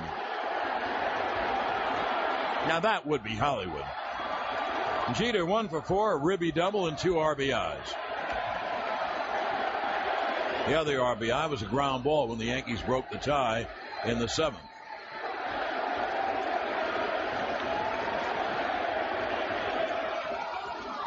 Richardson leads off second. And the pitch is lined. Base hit. Right field. Here comes Richardson. Here comes Markakis' throw. It's going to be not in time. Richardson scores on a base hit by Derek Jeter. Is that unbelievable? Or is that unbelievable? Yankees win the ball game. Ball game over. Yankees win. The Yankees win. And like we've seen Derek Jeter for 20 years, the inside-out stroke, the Jeterian single to right field. Richardson scored ahead of the Markakis throw, and the Yankees win the ball game 6-5. So Derek Jeter, in his final game, you can't make this stuff up. You cannot make this stuff up. In the final game of Derek Jeter at Yankee Stadium, he doubles in 1 run, ground balls another run in, and singles the winning run home in the bottom of the 9th inning. I mean, if that's not Hollywood, I don't know what is. And this game will live in long memory in Yankee annals, without question. Without question. All you can think of is Babe and Lou and Joe G and Mickey and Yogi and Whitey. So Derek Jeter, the Yankees are celebrating on the field with Jeter. So Jeter gets the winning base hit in the 9th inning. Richardson, running for Perella, scores from second. And the Yankees win the game 6-5. And they win the game on the captain's clutch hit. Captain Clutch. On the field, there are many former Yankees. I'm going to throw it down to Suzyn, who has a much better view because she's standing right next to them. Suzyn? Okay, John, this is really something. From right to left, Bernie Williams, Joe Torre, and here's the core 4. You're hearing that they see them now. Posada, Pettit, Mariano, Tino Martinez is here, and his best buddy, Gerald Williams. And the other members of the core 4, Posada and Andy and Mariano, have on Yankee jackets, and they are waiting for their former teammate and friend. And the crowd sees them now every time one of these guys gets put on the screen. They are just going absolutely crazy. Bernie, Joe, Jorge, Andy, Mo, Tino, and Gerald Williams, and they are going nuts. Suzyn? Yes. We will remember this game for the rest of our lives, and so will every Yankee fan. You know, this is a script that is just unbelievable. If you had written this, they'd say in Hollywood, no, stop. You know, you can't. Phenomenal. Truly phenomenal. Now, Suzyn is going over, I guess, Well, I have to wait. I got to be in line. Well, we'll keep it here. Don't worry about it. We're going to keep it here for a long time. Think of it. You know, a lot of people asked me tonight, a lot of the media, do you have anything planned to say? And I said, no, nothing at all. How can you plan anything in baseball? Jeter Steve Pierce and Adam Jones homer to tie the game, and Jeter wins the game in the 9th inning with a Jeterian hit. And he now sees his former teammates, and big smile as he's hugging Andy and Mr. T. He's hugging him, and Bernie. They're all here. The crowd is going crazy. Jarek didn't see them. You know, he sees his buddy Tino, his oldest friend Gerald Williams. And we'll just stay here as long as it takes. Is it phenomenal or what? I mean, you couldn't script it better. Now, Jarek, they wanted him to go take a lap around this park. I don't think he's going to go all the way around, but he's going around the bases up in the scoreboard, and he is tipping his cap. The Orioles are all still there, and they are applauding. And he has now tipped his cap to the Orioles. They are all standing right by the railing as he goes out to shortstop. John, one more time. He's going towards left field. The fans out there are going absolutely nuts. He's now back down. This is getting to him. It's really starting to get to him. But he's composed himself, and now he's walking back. We had thought, John, that he was going to stay stoic. We saw a little bit of him biting his lip. He's biting his lip now. Hey, you know, Susan, it's a great thing that they didn't take Jeter out of the game.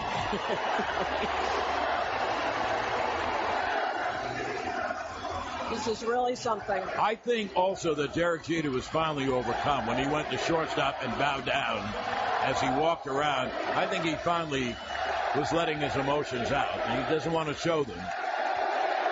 Well, he knows we're here. He's not ready to talk quite yet.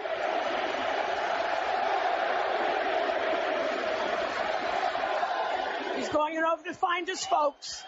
And there they are. Is Dr. Charles and Dottie, his little nephew Jalen. And look at the look in their faces. Well, what a phenomenal moment in baseball history and in Yankee annals, where there have been so many phenomenal moments. Now this ranks right up there.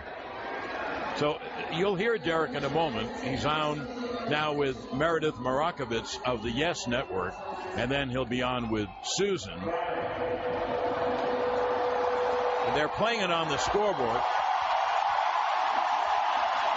They have invited the fans to stay here to watch the Derek Jeter press conference. Well, you'll hear from him live in a moment, if you can't pick that up. There's no one on base, so I was all messed up. But I want to thank everyone here. I've said it time and time again.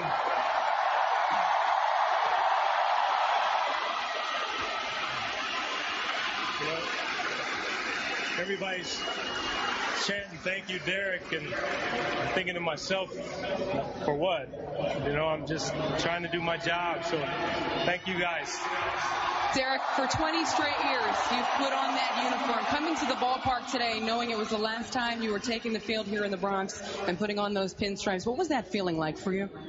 It was odd. I mean, if I'm going to be honest with you, these last few weeks have gotten tougher and tougher. I told you members of the media I didn't want to talk about it because I try not to think about it.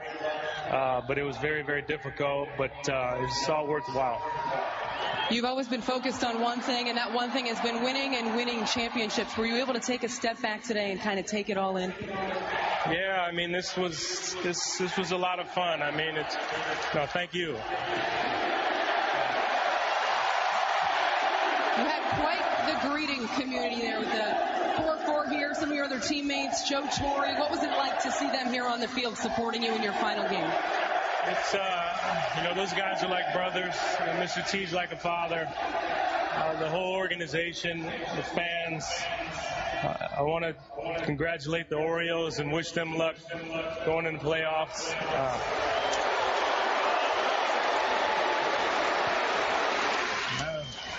They deserve it. Before I let you go, what are you going to miss most about this uniform and this place? Everything. But most importantly, I'm going to miss the fans. They're what made this special. Derek, thanks for the time. Now, here's Susan. Okay, John, and I'm with Derek Jeter. And what is the feeling like right now? You were biting your lip a little bit. I thought maybe you were going to lose it out there. Were you close to having a few tears? I was about to lose it a few times out there. And then all of a sudden the sadness goes to joy because I got the hit. But, it was a tough game to play. You know, if they had made a movie script with this, they would have said, no, you can't have that ending. It absolutely isn't going to work. But it all worked out for you tonight, huh? Yeah, it's unbelievable. I don't know what to say, Susan. I really, to be honest with you, I don't know what words can describe this feeling I have. You know, I was watching you when you finally saw the guys that you call your brothers out there. And you're breathing deeply now, too. But when you saw Andy and Mo and Gerald and Tino and Mr. T, I saw your look on your face. What did they mean to you? They meant the world. I mean, those guys are brothers. Mr. T's like a father to me. I wouldn't be where I am today if it wasn't for those guys. We've shared a lot of moments together, and I'm glad they could be here for this. How special is it your folks are here because they've been with you every single step of the way? Yeah, they sure have. They've been here all along the way. So I wouldn't have been close to having any type of success if it wasn't for them. Are you sad? Are you happy that it turned out like this? Are you? Well, I was extremely sad. I was out there saying, please don't hit it to me. And then all of a sudden I had to try to get composure to go hit. So, yeah, I was sad. Right now I'm happy. I don't know. Okay, one more thing. What do you want to say to these fans here? They're the best. You know, they're what made this dream come true for me. We all like playing the games, but these fans have made it special. Derek, congratulations. Thank you. I appreciate it. Well, Suzyn, star of the game, is sponsored by your Mercedes-Benz Tri-State dealers. On the web, it's Mercedes. Are they going to pour? Brett Gardner gave him the Gatorade bath. Suzyn, star of the game, sponsored by your Mercedes-Benz Tri-State dealers on the web at searchmercedes.com. We have to have a little inside radio talk, Jack Maldonado. Do you want me to send it to a break, wrap it up, and get to post-game? Yes? Let's do the break. And, you know, everyone has said, well, what are you going to say? Well, I'm going to think of it during this break. It will have a lot to do, though, with this game, which will go down in the annals of Yankee history. Think of all the phenomenal games from 1921 on when Babe joined the Yankees. Think of all the phenomenal players, the phenomenal success. And yet, this night, this game, this ninth inning, one that I don't think any baseball fan, certainly any Yankee fan, will ever forget. Well, we'll get back. Yankees have won the ball game by the score of 6-5. We'll get back with the totals in a moment. Here on the WFAN New York Yankees radio network, driven by Jeep. Derek Jeter, to the accompaniment of Frank Sinatra's My Way, is walking around the base paths. The fans will never want him to leave. If the fans had their chance, Derek would stay out there for the next 3 hours. I'm glad that Derek told Suzyn, and I almost lost it a few times. How could you not? We're losing it in the booth, and it has nothing to do with us. It's just this phenomenal outpouring of love for Derek Jeter, who's earned it in his 20 years as a Yankee. And he is now waving his hat to the fans, and I think he's going to go into his family is on the field. He goes, hugs his mom, and he had his nephew Jalen with him. Now he hugs his dad. Can you imagine how proud parents could be of one son? Imagine. Mm-hmm. Dorothy Jeter cry until tonight.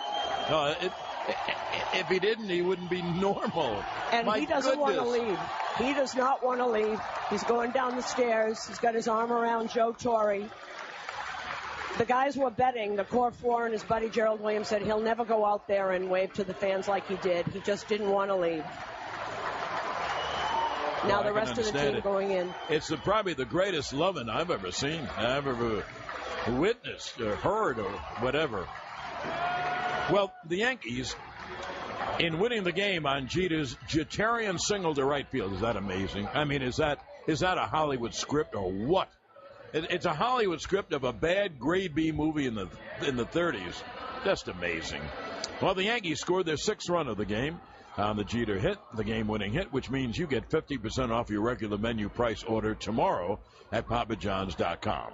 Just enter the promo code Yankees6. That's promo code Yankees6. 6.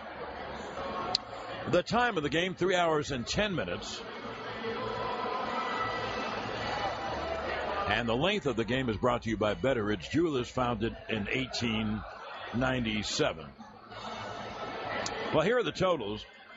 For Baltimore, 5 runs, 5 hits, 3 errors. They left 1. That's how great Kuroda was. And the Yankees, 6 runs, 6 hits, 1 error. They left 7. Evan Meek, the loser, he's 0-4. David Robertson, the winner, he's 4-5. Baltimore with a loss, 95-64. So it depends what happens this weekend. But right now they're 3 out with 3 to play. I don't like their chances. I like the Angels' chances of finishing with the best record. Anyway, Baltimore 95-64, and the Yanks 82-77. The game took 3 hours and 10 minutes and drew a sellout, 48,613. And to wrap this thing up, Derek Jeter has been such a phenomenal person and player, and has earned the respect of all of his peers throughout baseball and all the fans throughout baseball. We've seen it on the road every single game the Yankees have played. And here on this night, when there's so much emotion and drama, Derek Jeter comes through with a ribby double off the left field wall. And in the 9th inning, after Baltimore miraculously ties the game with 3 runs on a couple of home runs in the 9th, Jeter wins the game with a Jeterian single to right field. Captain Clutch lives tonight, and Captain Clutch lives forever. And the final score, the Yankees 6 and Baltimore 5.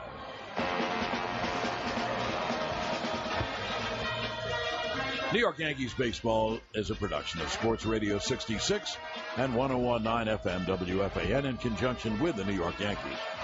Studio operations by Paul Rosenberg and Sarah Kumu.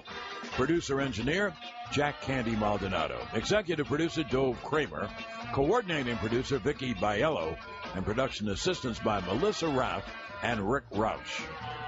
Now, please stay tuned for Yankees postgame, starring Sweeney Murty, and for Suzyn Waldman. This is John Sterling saying so long from Yankee Stadium. Yankees win at 6-5. Have a good night, everyone, here on the WFAN New York Yankees radio network, driven by Jeep.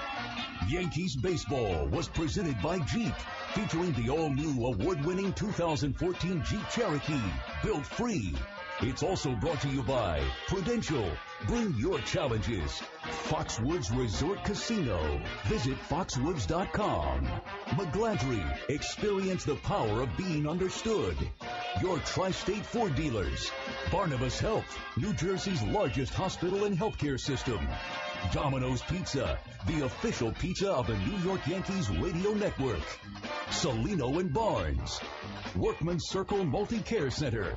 Quality care close to home. The New York Lottery. Hey, you never know.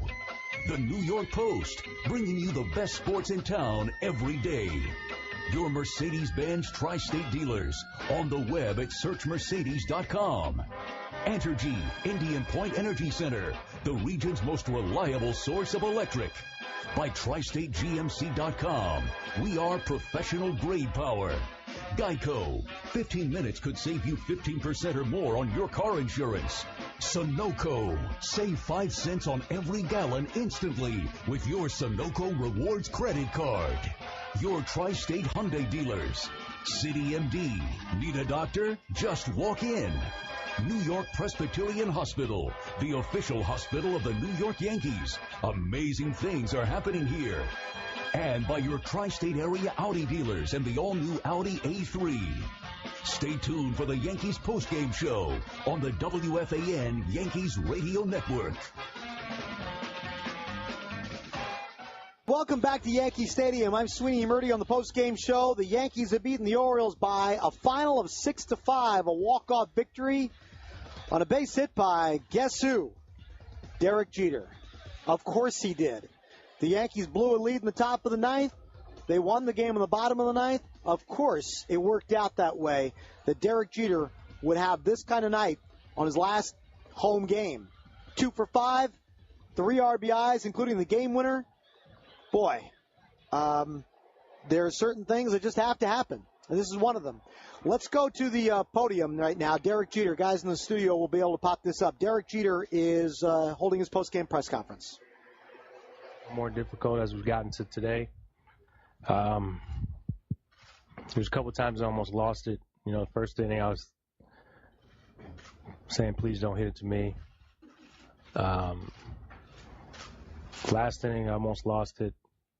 Same thing. I don't know how many times in my career I've said, please don't hit it to me, but that seemed to be what was going on over and over in my mind, because I really thought I was going to break down, but next thing you know, they tied it. So I don't know. I get a tape of the game and watch it. It's sort of an out-of-body experience, I guess is the best way to put it. Who else?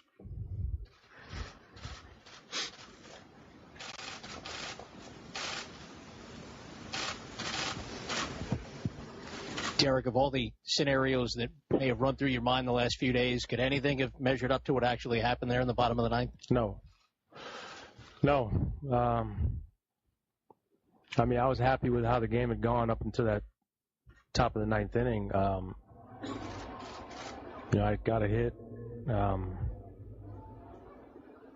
Broken bat, I got a run in, you know what I mean? But I've done that time and time again. We had the lead. I was happy if we won the game right there, and then I don't know. I don't know what to tell you. Just write what you want. Put my name at the bottom of it. Who else?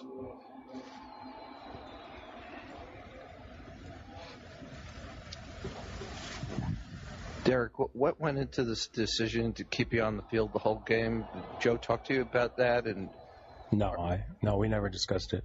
And then what? You said you're going to play in Boston, but you might not play shortstop again? I played my last game in short. Today was my last game playing shortstop.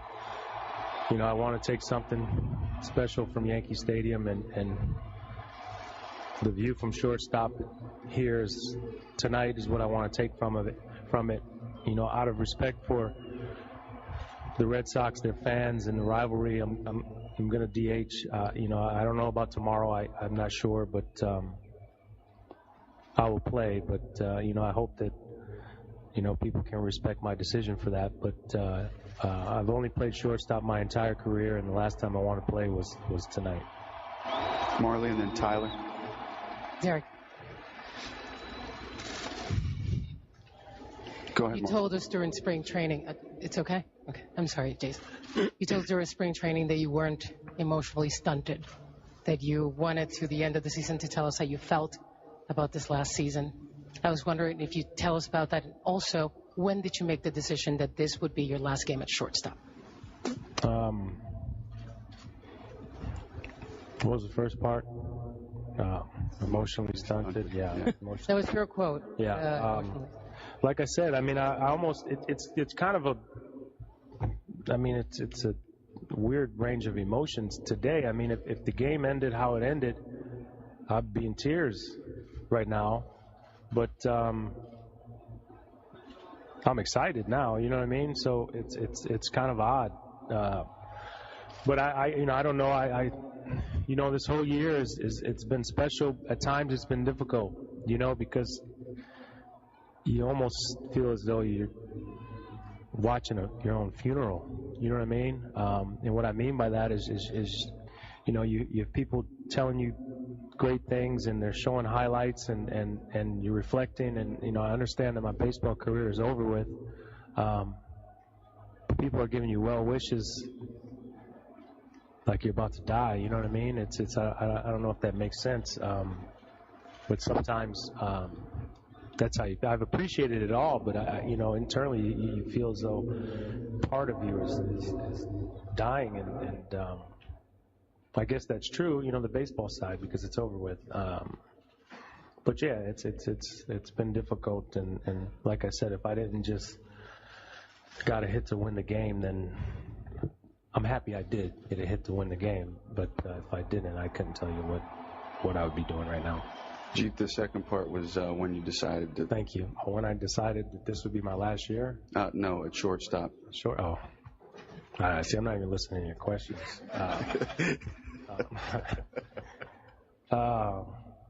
Today is when I decided it. Because, as of yesterday, we were still in the playoff race. Even though our chances were slim, we were still there. And today I decided that, I want to take something special from Yankee Stadium in New York, and it would be playing short. Tyler. Derek, right next to Marley. Obviously, shortstop is very important to you. When you went back out there after those things were clearing out, went back to the shortstop spot and sort of kneeled down, what was going through your mind right now? Why did you want to go back to that position one final time? I wanted to take one last view from short. I was trying to take a last view in the top of the ninth, and then they tied it, and then I thought I was going to have to go back out there. But yeah, I say a little prayer before every game. And I basically just said thank you, because this is all I've ever wanted to do, and not too many people get an opportunity to do it. And it was above and beyond anything that I've ever dreamt of. And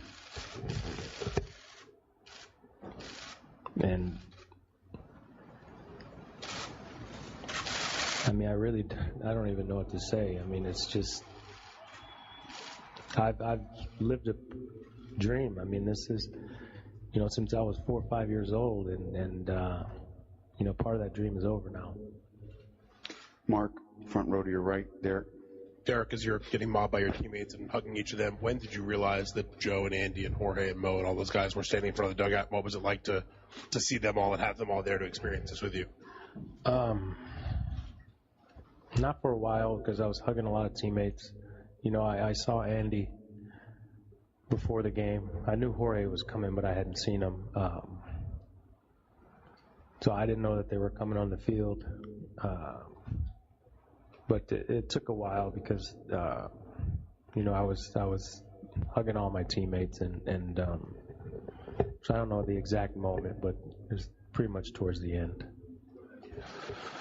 It's been a lot. Those guys are my brothers. Mr. T's like a second father. I wouldn't be here today if it wasn't for them. We've shared a lot of success. We've had a lot of memories together. And, I guess this is one last one that we can share together. To Wally and Dave to your right. Wally, hold on one sec. I know there's a lot of hands here. Just so you know, I'm trying to get to the people who have been here since February 1st. And if we have a chance, I'll get to others. Wally and Dave.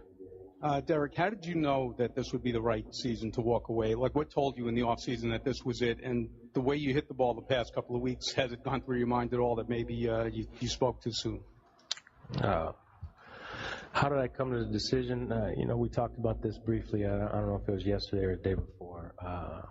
It's just a feeling that you have. I've been focused since I was 18 years old and I signed with this organization. My entire life has been focused on doing the best job I can. Hey, I've had some success. I've had some failure. But my entire focus day in and day out, with an exception of maybe 2 or 3 weeks a year, has been getting ready for a season. I felt as though I've been doing this for a long, long time, and I look forward to doing some other things, like I told you in spring training. It's just felt right. I felt like the time was right, and I'm not doing it because I don't think I can play anymore. I'm sure some of you in here have, which you pointed out, don't think I can play anymore, but I still feel as though I could play. I just don't want to. I want to call it a career, and I'm happy with the way that my career has gone. We still have a couple of games left in Boston, but I'm extremely happy that how it's gone. I wouldn't change anything about it. I wouldn't trade places with anyone that has ever played this game, because this is exactly what I dreamt of doing, and everything that I've been able to do is more than I've ever dreamt. In terms of the last few weeks, sometimes you get hot, you know what I mean? It's a game of adjustments, and I'm going to continue to try to make those adjustments until I play my final game. Dave. Derek, first pitch, right field, game-winning hit. It kind of encapsulates a lot about your career, what you've done. Would you agree with that? And also, you talked about being nervous, but there you are, in the batter's box, and you came through. So were you nervous at that point also? I almost started crying driving here today. I was by myself, so I could have lost it, and then no one would have seen it. My teammates presented me with something before the game. I almost lost it. I had to turn around. I think I've done a pretty good job of controlling my emotions throughout the course of my career. I have them. I try to hide them. I try to trick myself and convince myself that I'm not feeling those particular emotions, whether it's nerves, whether I'm injured, pain. I just try to trick myself that I don't have it. Today I wasn't able to do it. It's been getting more and more difficult these last few weeks. But today I wasn't able to do it. Like I said, I don't know if the cameras are on me close, but there were a couple times that I just almost broke down, and I was almost thinking to myself, Joe, get me out of here before I do something that costs us this game. But it's funny how things change, I guess. Well, he certainly didn't cost the Yankees the game. He won it for them in typical Derek Jeter fashion. A dramatic hit, a dramatic night, one that nobody is going to forget around here for a long time. We're going to talk about it with Suzyn Waldman when we come back. The Yankees win the game, Derek Jeter's last home game. He obviously had the biggest role in it. We'll talk about it with Suzyn on the Clubhouse Report when we come back. This is the post-game show on the WFAN Yankees Radio Network. And back at Yankee Stadium, I'm Sweeney Murdy on the Yankees postgame show. What makes Ford the best-selling brand in America even better? The incredible deals you get from Premier Ford. Stop by and check out the entire line of Ford cars, trucks, SUVs, and crossovers. No one beats your tri-state Ford dealer, Ford. Yankees have beaten the Orioles by the final of 6-5 on Derek Jeter's walk-off hit. What a way to end his last game here at Yankee Stadium, and he's going to not play shortstop anymore. He did tell us that in the postgame press conference as you were listening. He will DH a couple of the games in Boston, but will not play shortstop anymore. That's what he wanted to take with him from this final game at Yankee Stadium. Let's check in with Suzyn Waldman on the Clubhouse Report. It's brought to you by Bigelow Tea, family tea blenders since 1945. Suzyn, your vantage point for the last inning and what happened afterwards. Quite impressive. Tell us what you saw. Well, I was down here ready to go on the field, and I was with Mr. Torrey, as he calls him, Mr. T, and Bernie and Jorge and the core four and Gerald Williams and Tino and Bernie, and it was quite emotional.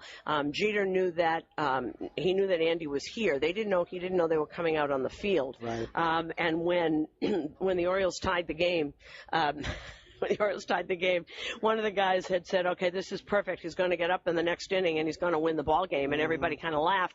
A couple of things. Let me tell you about being on the field, talking to him, and he did admit to me afterwards a couple of times he really did lose it, because he went up to the clubhouse, he went up to the bathroom a couple of times, and he said he started to cry in the car coming in here, and he really understood that it's his last game here. He does not have his uniform on. He took off the pinstripes and is doing the press conference, his hat and a T-shirt and the running shorts. But he took off the pinstripes. Now, when he said that he made the decision today that he wanted this to be the last time he played shortstop. He wanted to take something from Yankee Stadium. This is the only thing he's ever wanted to do, was to play shortstop for the New York Yankees. He said, out of respect for the Red Sox, their fans, and this rivalry, I will play. I can't promise you I'm going to play tomorrow.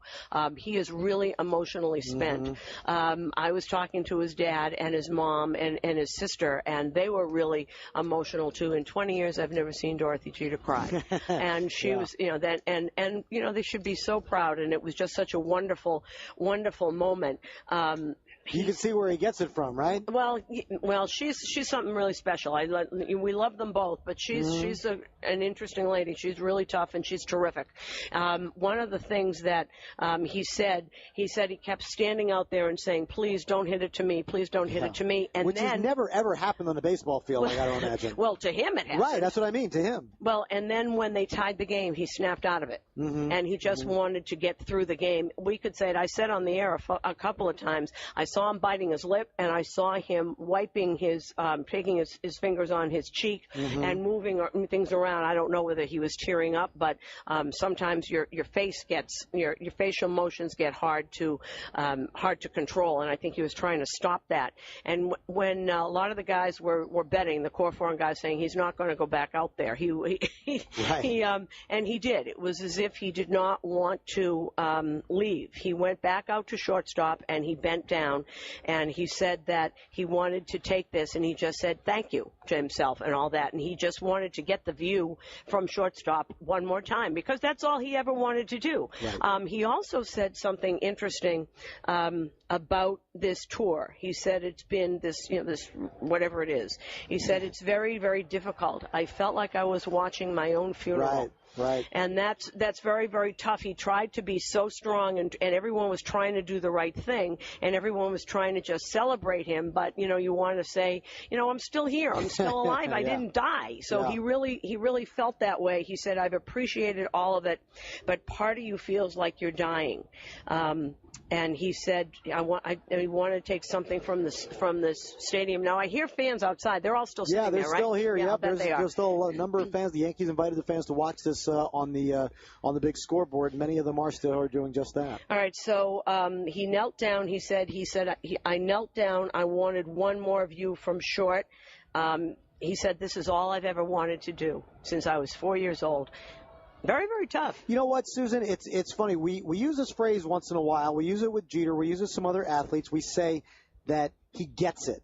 And sometimes maybe it doesn't apply all the way. But when Jeter says stuff like he wants to get one more view from shortstop, when he thanks the fans as many times as he did, when he makes sure the commercials all end with thanking the fans, when he talks about the view from shortstop and wanting to take that from Yankee Stadium, this is what we mean when we say he gets it. He's displayed that for 20 years. For 20 years. And I got to tell you about, he also talked, because he and I have talked about the Gatorade commercial, which I think is just fabulous. And he chose the music. And I had said, when that song was written, it wasn't written for someone like you. It was written for, like, the maverick kinds of guys, the guys that say, look at me. Right. And, and he's not like that.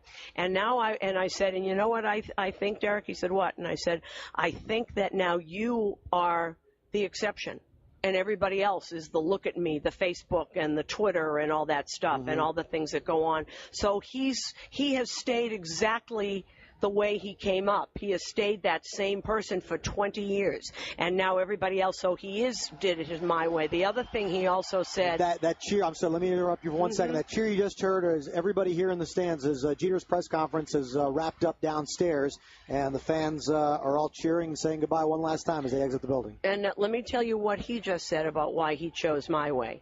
He said that no one in this game. I didn't have the most talent of anybody. There are a lot of people that have much more talent than I do, but nobody played the game harder, and nobody tried as hard. People could have tried, the same, but nobody outworked me, and nobody played this game harder. And I understand exactly what he's thinking about. Derek Jeter did not float through life, and we've watched him develop for 20 years the little inside-out swing and moving his feet and learning how to position himself and learning all those kinds of things.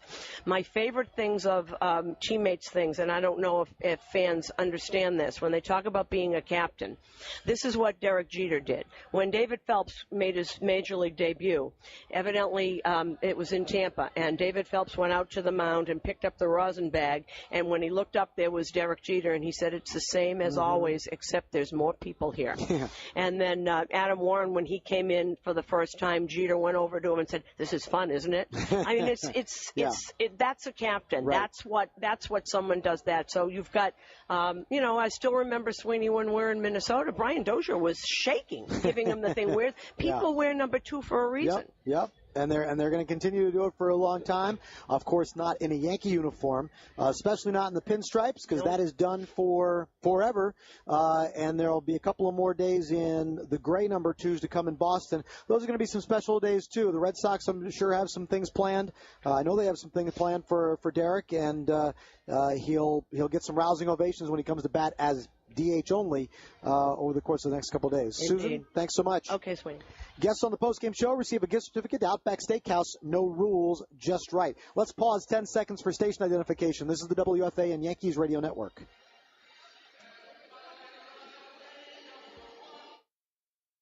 The Fan, Sports Radio 66 and 101.9 FM, WFAN, WFAN FM, New York. The last run that Derek Jeter knocked in was the Yankees' 6th of the game. So, since the Yankees score at least 6, Papa John's is offering you tomorrow only 50% off your regular menu price online order. Use the promo code Yankees6. That's Yankees number 6. So head to papajohns.com tomorrow for 50% off. Derek Jeter ends his final home game in only the way Derek Jeter could. The theatrics, a lot like what you saw with Mariano Rivera last year. It's the moment you wanted. I don't think you wanted his last home game to be a playoff loss to the Tigers or the Angels or anybody else, which might have been a possibility if the Yankees had made it. The Yankees didn't make the playoffs either of the last 2 years, but what you got instead were moments that you're going to remember a lot more than maybe certain playoff games along the way. Jeter gave it to you, and you're going to hear all of his highlights from this game coming up in just a moment. Chris Lopresti has the rest of our post-game show from our New York studios. We'll talk to you again from Boston this weekend as the Yankees wrap up the season and Jeter officially wraps up his career with the final 3 games at Fenway Park. I'm Sweeney Murdy in the post-game show, and this is the WFAN Yankees Radio.